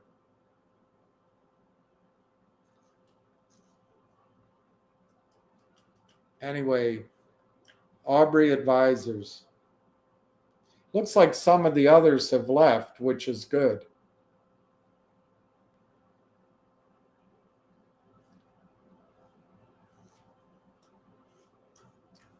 It's changed a bit. Maybe he's gotten rid of some of them. There used to be two people from Aubrey Advisors on the board, and I think there was one from Chadron. Maybe they're gone. That'd be great. But there's one left. And I think Aubrey is there to protect their sting operation. So they took this stock down to a penny. This Collective Audience now trades on the expert market, which is completely opaque. You can't see what the bid and the ask is. I don't think you should trade it unless you're a long-term investor. And the stock is devastated. Now, I do think the company, I do think Peter Boards is going to fight hard. And I do think he's going to get Collective Audience out of this expert market. In fact, he put the news out, which I read to everybody. Collective Audience temporarily transitions to the expert market as it completes accounting for the acquisition of BIOP. So I think it's going to change. And in that sense, if you're able to buy some down here and you don't need to sell it right away, that's the risk of this expert market. If they let you buy it, that's because the bid is far below the price. They're not going to give you a deal. So if you pay 5 cents and you look to sell it, you might only get half a penny or less. So be very careful. It's dangerous. On the other hand, you might be able to add to your position inexpensively. I do believe that Peter Boards is going to get this out of the ditch, but here's the risk. He still has that liar from Aubrey Advisors on his board. Now, he sees the Aubrey people as mensches, as good guys. I'm not using that word in any negative meaning. I mean it as a, as a good person. And maybe he's right. I could be wrong. But I haven't been wrong to my memory in my anger. I said it'd go to a penny. And I was right. Now, my theory, maybe it's just coincidence, but my theory is Aubrey Advisors set this up from the jump to steal $150 million out of the market on behalf of its best client, Polar. And they're on the board protecting that investment while they move shares offshore so that Ann Wagner doesn't review those shares. They're gone. And next up, and I said this in an email, much like that scene of Don Corleone talking to Michael, whoever comes to you, it might be Benzino, it might be, but who comes to you? He is the one. I forgot the exact dialogue. But I said, whoever comes to you and suggests that you do a reverse split, that's the person that set you up. Now, it might not be this guy at Aubrey Advisors. Maybe it's the other guy at Aubrey Advisors that was on the board and is now gone. I don't know. Aubrey's a big place. Maybe they're not all in on the scam. I don't know. But the beneficiary was Polar. And they got to protect that. And there was one other hedge fund. I forget the name. So now, Nordeman, this should give you comfort. Peter Boards was given that ultimatum by the bankers and the lawyers probably, and the board, I guess, maybe by Aubrey, maybe by the guy from Aubrey that's left. There was a woman, I think, from Chadron, and she doesn't seem to be there anymore. But you know what he said? They said you got a reverse split to stay on NASDAQ. You know what he said? He said, pound sand. I'm going over the counter. And he's a childhood friend of the CEO of the over the counter. So I think there's hope here in collective audience. And if I'm right, this price is a great price to buy the stock and average down. But there is enormous risk because if they do an at-the-market financing, which is out there, it's going to dilute it all to hell. So you're going to count on Peter Boards to see through this sting operation and navigate the company through to revenues, and then they start raising money at much higher prices. I own a lot of it from my Logic investment, but I don't have capital right now. But if I did, I think I would buy this as a completely speculative investment as long as it's on the expert market. But I will state that I think Peter Boards is going to get this company out of the ditch and as high as $2 in the next, maybe this year, say the next 18 months. Could be better than that. And once it's at that level, it'll grow. So one way to fight the dilution that the shorts are trying to lock in, and they're going to be successful, because if collective audience needs to raise $1 million down here instead of at $10, obviously it's more stock. So you're counting on Peter Boards to go to his Rolodex and then for him to show the intelligence and the combativeness, which I think he has shown, to raise money in a way that does not cause that dilution and brings in, it's like putting the embers of a fire together in the rain, trying to bring in enough burning embers and some dry wood and get it all going before the rain of the short sellers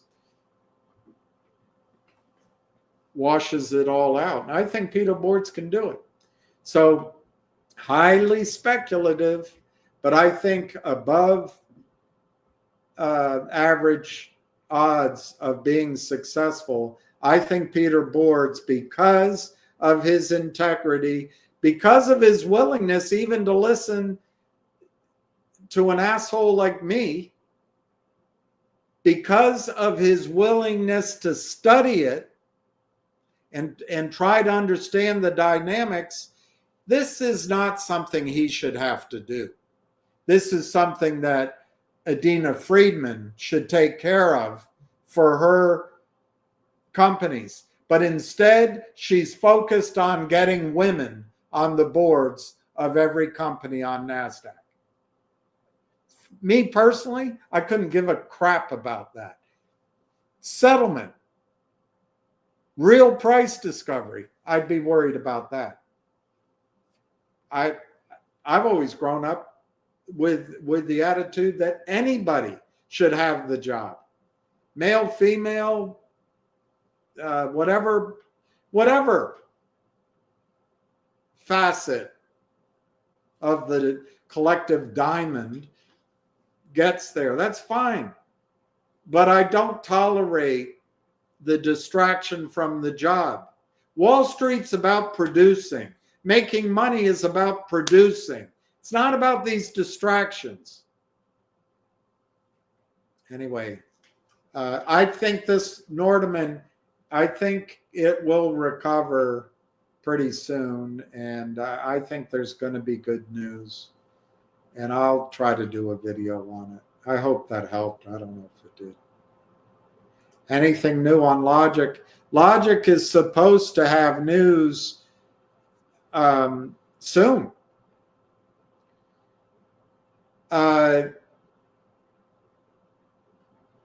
And by soon, I would have been willing to bet it would have been this week. So maybe it's next week.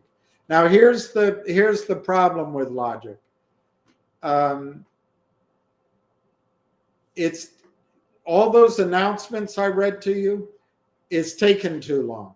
So I know, well, I don't know, but I believe the company needed to raise more money to do the filings, just like it did when Aubrey Advisors set them up before, or somebody did.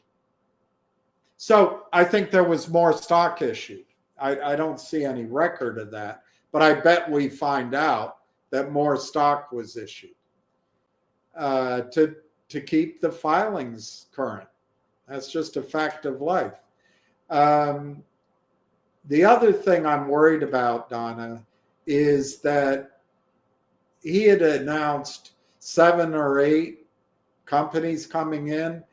The risk I saw is you had to negotiate all 7 or 8 almost simultaneously, or the dilution, like the Russian dolls, you know, the first company is big and then it gets ever small. I don't know what analogy to give, but if you get $1 billion worth of value coming in almost all at once, and we keep 15% of that, that's a lot better than the first one's 100 million and we have 15%. Then the next one's 5 million, we collectively keep 15%. It's like we keep going down and down and down. So my first caution is, Donna, I don't think we're going to get anywhere near 750 million or $1 billion worth of value. I also don't think we're going to be anywhere near 15%. So the numbers I gave of roughly 50 cents a share,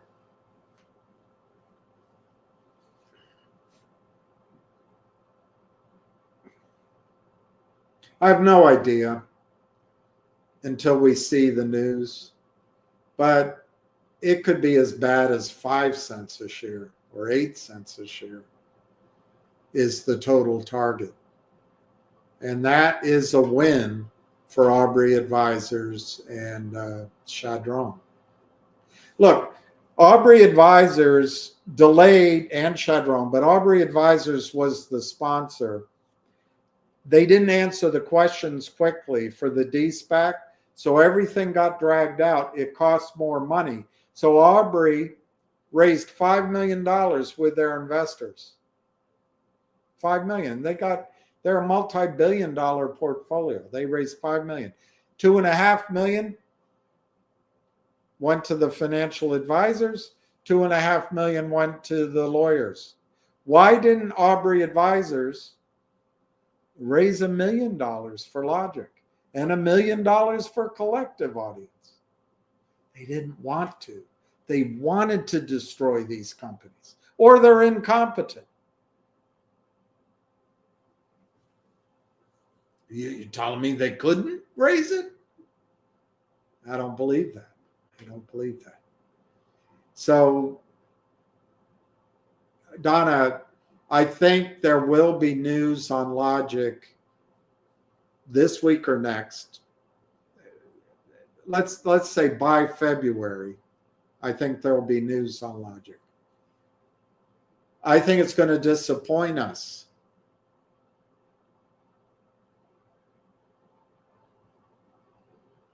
On the other hand, I don't think it'll be hopeless.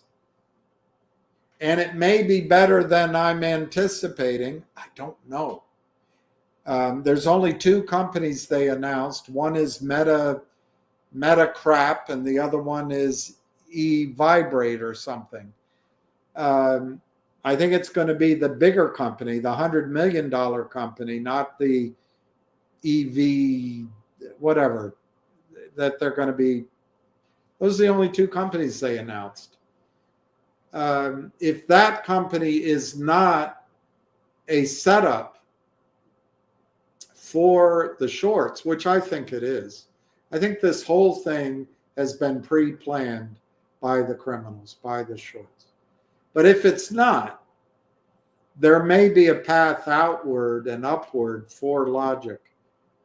My inclination right now, Donna, is that any news that makes Logic go up, it probably becomes a candidate to raise capital. But I don't want to completely, I can't get out of it. I'm buried in it. So I'll probably hold it and see what happens. But it'll be news driven. The dilution is incredible. The lack of judgment of signing the deal with Aubrey Advisors is right up there with Neville Chamberlain. I don't know. I don't think it was Brent who did it, but I don't know who did it. Absolute disaster. Aubrey Advisors should be taken to the financial gallows and have their feet and hands locked there, and they should spend a month so we could throw apples and oranges at them.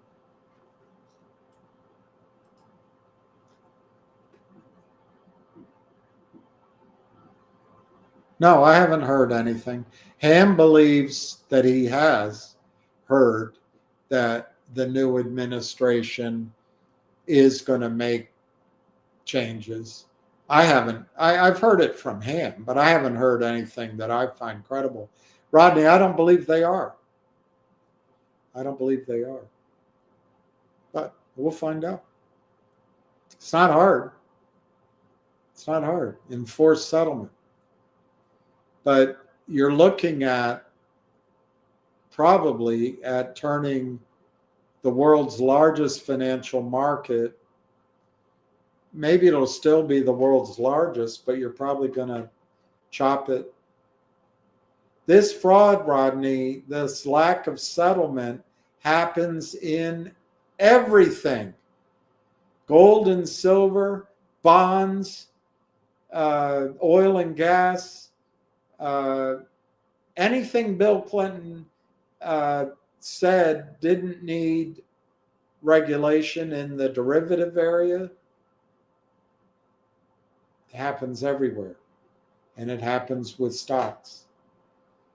And a friend of mine who I worked with at Merrill Lynch, he told me that the goal had been to set up our houses as trading each as independent, distinct, so you could put it on your monitor and see how your house was trading as a stock. They're doing it with everything. They're not going to enforce settlement. That's my opinion.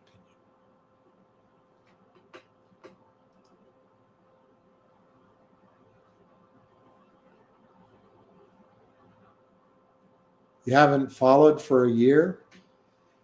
I would go to not legal advice. And I think I don't think he has a website, but I think that's how he's listed on YouTube. That's Richard Hoffman. And he does a very good detailed summary of what's going on. I think you can get the records from the filings on what the receiver is doing. Ham talks about it every now and then. But if you haven't followed it for a year,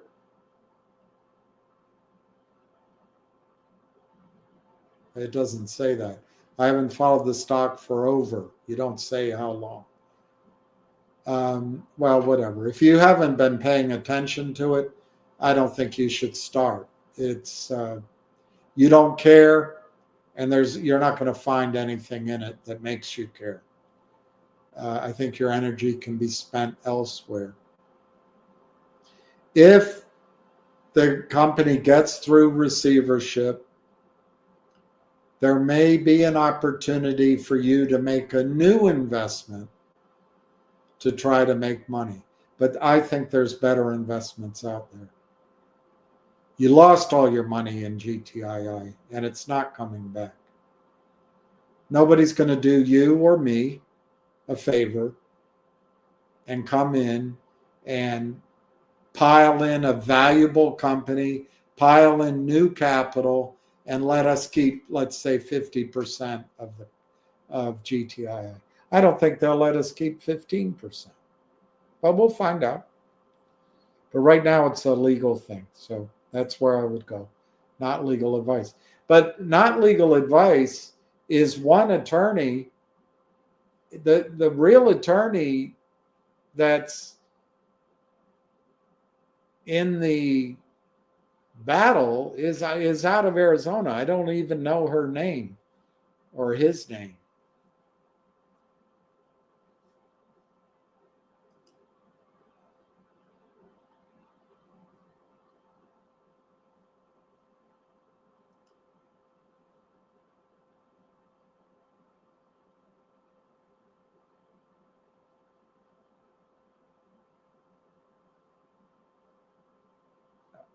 I thought I just spent a long time talking about collective audience. I don't know.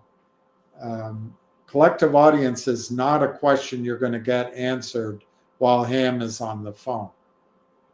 So I didn't ignore it. It's not up 80 cents. It's up, unless it's changed its symbol. I see it closed at 5 cents. but it's up 2,280%. 2,000%, because it closed at a penny. And it's 52 week range. It was as low as 0.0003 seller box land. And I was ridiculed.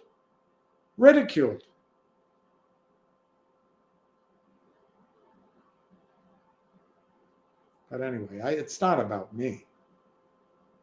I hate being right on that. I think collective audience, if you can buy more and it's throwaway money, it's a reasonable gamble, but that's what it is. It's a gamble right now. Because the game by Aubrey and Chadron and Polar and one other hedge fund and the lawyers maybe, is to seller box the stock. So if no matter what the good news is, it's diluted all to hell on a per share basis. So he's got his job to do. But I think if anyone can do it, it's Peter.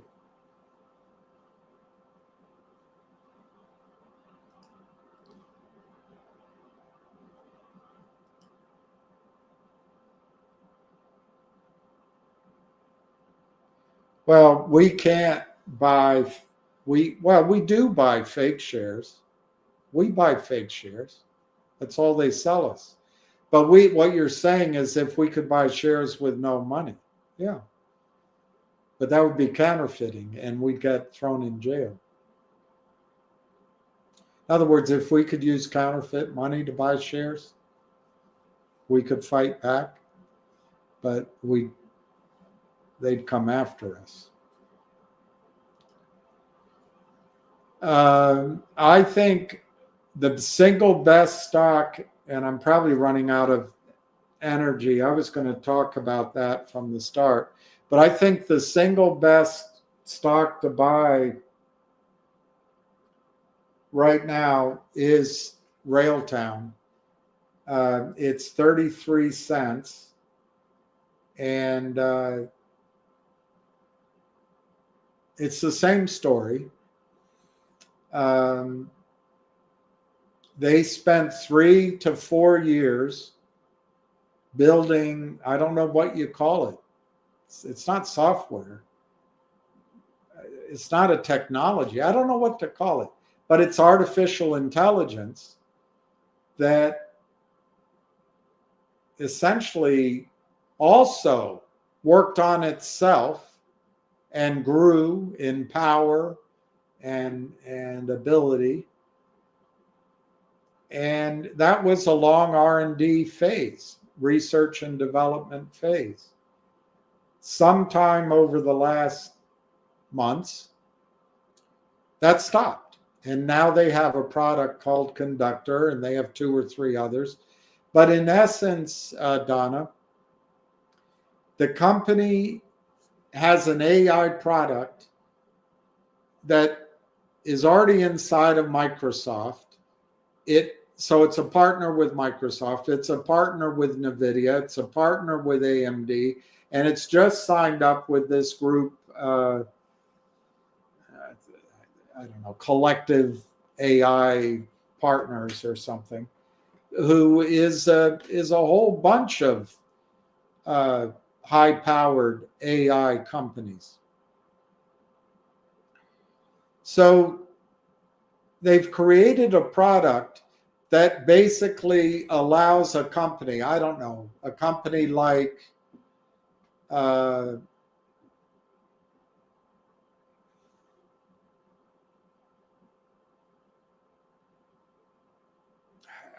can't make, it's hard to make something up. Let's say H&R Block. I'm totally making that up. But H&R Block has software that does its calculations and keeps its client records up to date. And it's been software built over 30, 40 years, and it started maybe with Fortran, and now it's in whatever generation.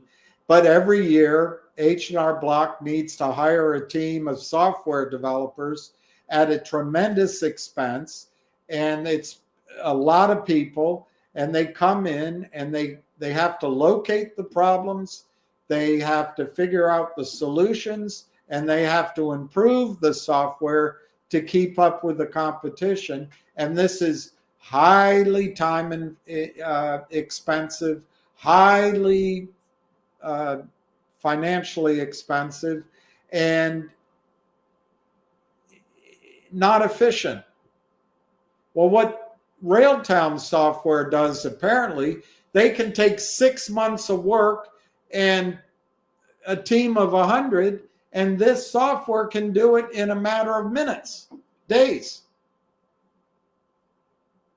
This is a quantum leap in a tool set of software development. It's all AI. Apparently, Railtown's software, I don't know what to call it, technology, is the first mover. Is it? I don't know how to find that out, but apparently it is. It is I don't know if it's the only one, but it is one of a handful anyway of AI technologies that are closed circuit. They're closed. It's not open. So to avail yourself of this technology, you have to partner with them. You can't, it's just the way it is. And as a first mover, the other thing is as I've described, it's a revolutionary technology. So the company has gone from R&D to commercializing this product. Now, the inflection point is the risk. Is it an acceptable product? Are people going to buy this product? Is it going to go out and claim massive beachfront in the various global marketplaces that it can claim? Hundreds of billions, trillions of dollars. So that's the inflection point. But the company is on that marketing campaign, and the stock, now I go to the technical, the stock traded up to 40 cents twice. You could argue there was a third time earlier, but regardless, 3 times or twice, and it looked like it was breaking through in December. I might have jumped the gun. And it pulled back, and here it is at 33 cents. But it doesn't look like it's broken any support.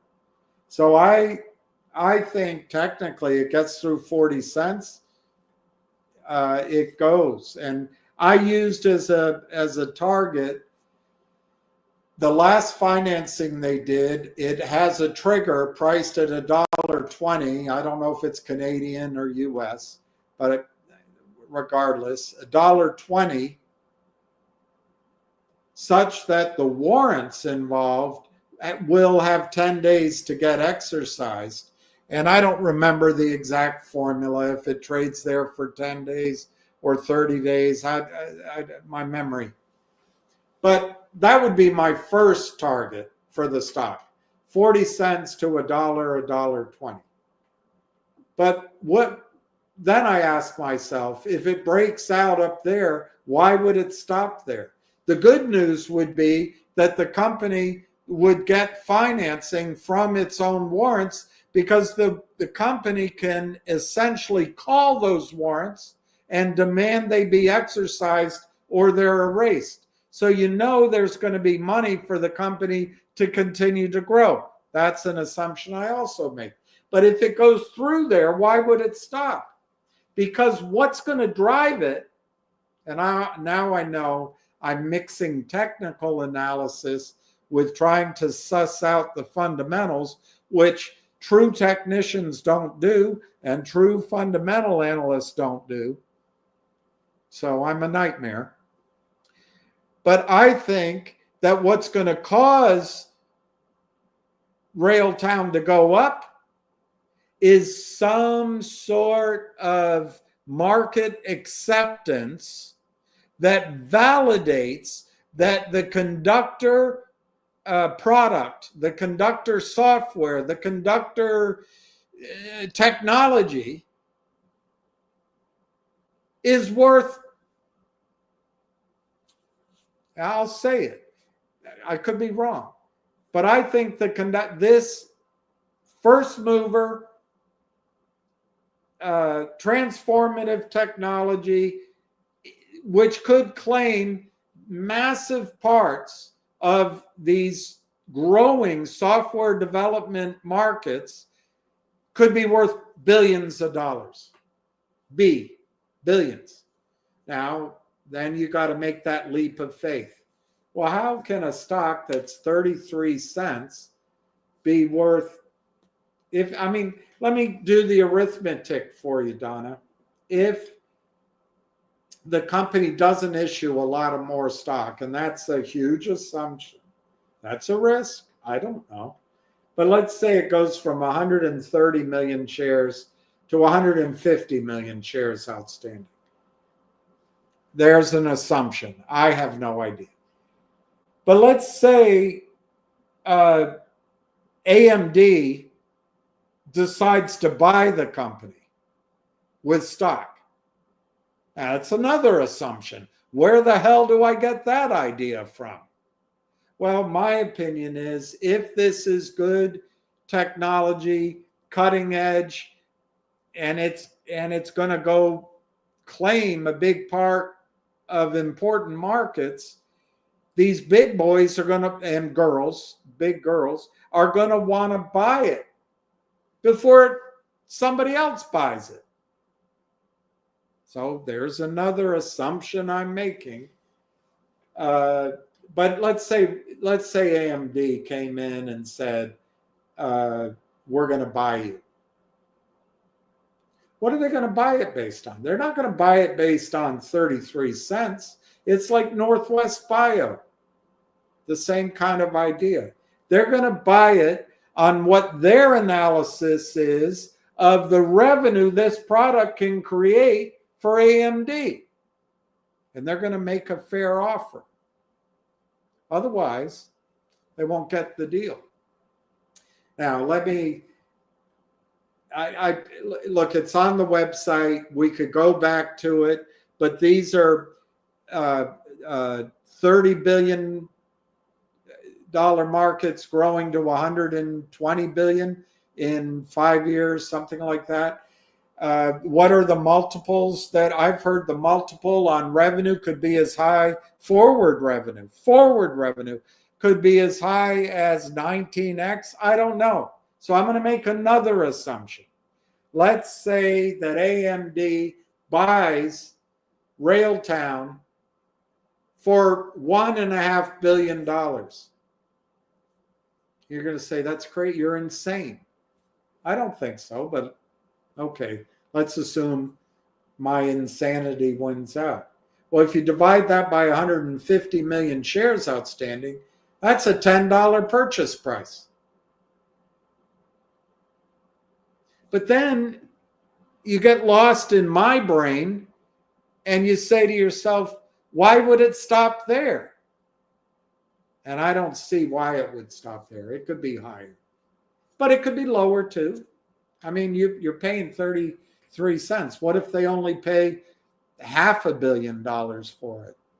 Or what if they pay $500 million would be 10x from here. Now, then the question comes, Donna, when could this happen? I don't know.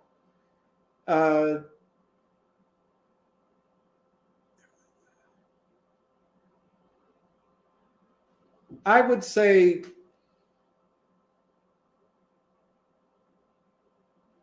6 months to 18 months. Could take longer, but why do I even believe something could happen quickly? Because it's AI, because it's technology, because it's software. And the one thing out there, I don't understand any of it, really, but everybody else does. There's whole research divisions at investment banks. There's all these smart people that very properly, and they deign to speak to you, and they make you feel like you're an idiot when they start to talk about whatever the hell they're saying. They're out of Asia, they're out of Europe, they're out of the Middle East, they're out of the United States. Investing in companies like this, their minds are already greased for these kind of stories. So that's why. And they have huge pools of money. And it's the perfect investment for these guys. They can talk about huge revenues in the future, and it's in the future. Nobody totally understands what they're saying, so everybody can dream big, at least in the initial stages. And companies, Donna, like Apple, Amazon, the 7 companies that are going up every day, their stocks are overvalued. You may disagree with me, but there's no way in hell NVIDIA at 70 times earnings is a sensible investment. But it could still keep going up. But if you're NVIDIA, you take that stock which is trading at 70 times just earnings that have to be perfect, and you use that stock as currency and you buy companies. Our little pool of companies don't get to do that because Ann Wagner doesn't care about accurately following trades, and Adina Friedman doesn't care about settlement or price discovery. So there's never a time, or at least not for very long anyway, that the small cap companies get overvalued so they can use their stock as currency to create value. But with these big boys at Microsoft, AMD, NVIDIA, fill in the blank, they do have stock they can use as currency. And it almost doesn't matter what they pay because they're using such overvalued stock that it's going to look like a bargain in the future anyway. Anyway, I think Railtown, I don't know. I think Railtown is 10x all day long. I think it's a $3 stock in, I don't know what time frame to give you, because I'm really giving you an accelerated time frame. It could take longer. It could take a year. But I also think it could be much more than that. I mean, if you buy my malarkey, as Joe Biden would say, I mean, it could go to $33. I don't know. It doesn't matter. I'm not telling you to hold on for all that. I'm just saying it's going higher. It could be this summer. It could be next summer. But I think it's going to have to happen quickly because it doesn't have to happen. That's the wrong word. But if an AMD wants to buy them, a NVIDIA might want to buy them, a Microsoft might want to buy them. They have a CEO who's done it before. So your instinct is he's going to dress it up and put a bow on it perfectly. I don't know. That's how I see it. That's how I see Rail. And I guess the final thing, Donna, if there's news, when would news come? I don't know.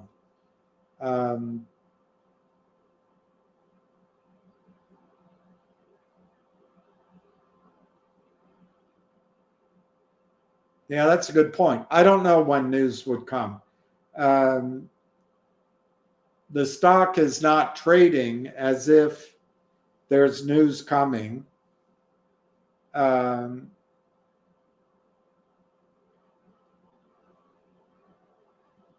if we assume everybody took a month off for the various holidays, news could be 90 days out.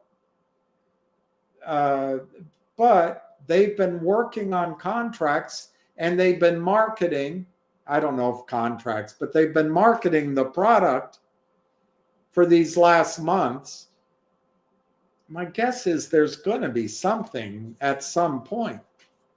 So anyway, my final thing I want to say, Donna, is if there is news and if it's a contract that validates the acquisition, somebody acquires the license to use whatever it is for a conductor, and it validates the value here, I don't think you're going to be able to buy this stock much longer under $1 or under 50 cents.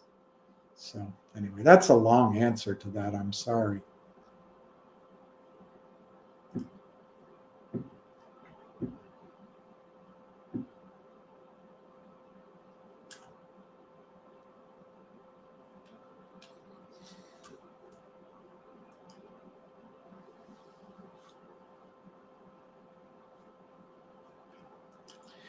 Well, I used to have a blackboard here. I don't know where it went, a whiteboard. But I'm not ham. Oh, you didn't say I am. Yeah, Ham likes a stock called Gbux, Gbux. It's not a stock squeeze. And so it's waiting. But it's $1.42. He likes MLSS, but he sold his MLSS. It's got a good product. But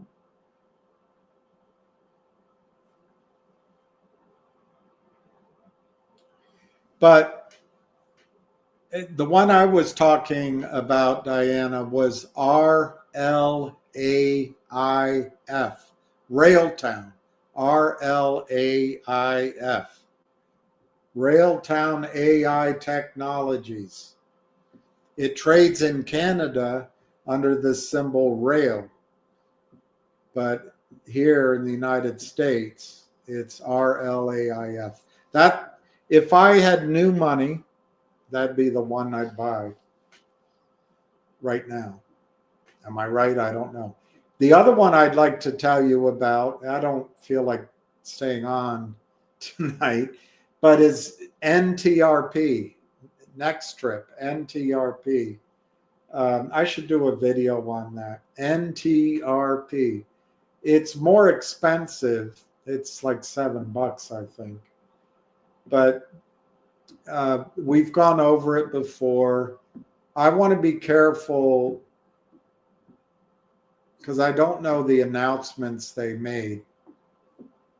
But I think they've talked about events which may come to fruition soon. And I think you could see that stock double or triple soon, very soon. I think all these could happen soon because I think everybody was on vacation for a month. The other one that's interesting we've talked about before is Nixx, Nixx. It's now pulled back. It could go lower, but it's pulled back. So for throwaway money, that might be worth trading. there is some risk there because that stock tried to get up off the mat with what, 52 million shares traded, up to $8.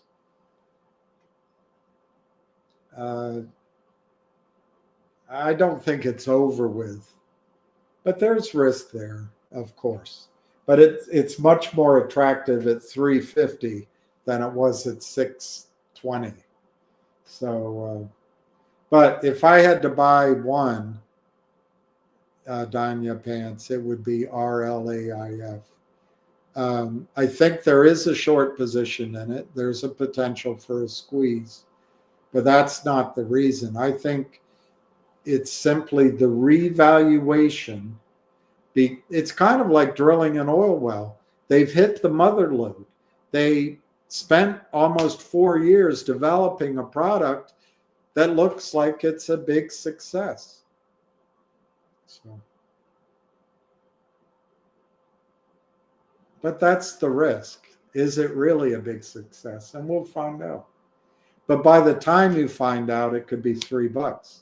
I don't know. I made that number up. Maybe it'll be 80 cents. But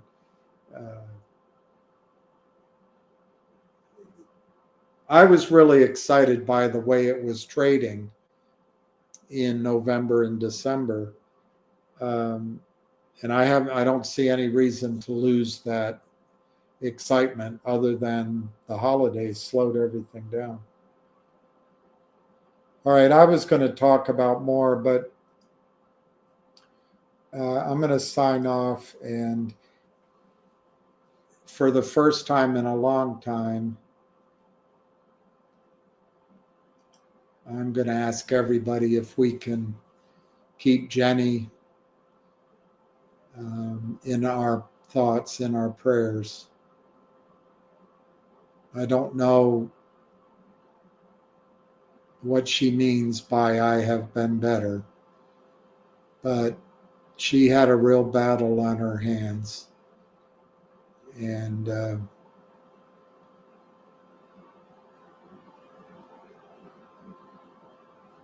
I don't think you ever meet a finer person than Jenny L. I've never met her, but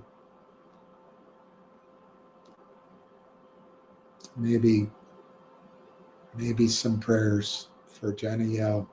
And I hope all of you have a good night. And we'll talk tomorrow. So peace out.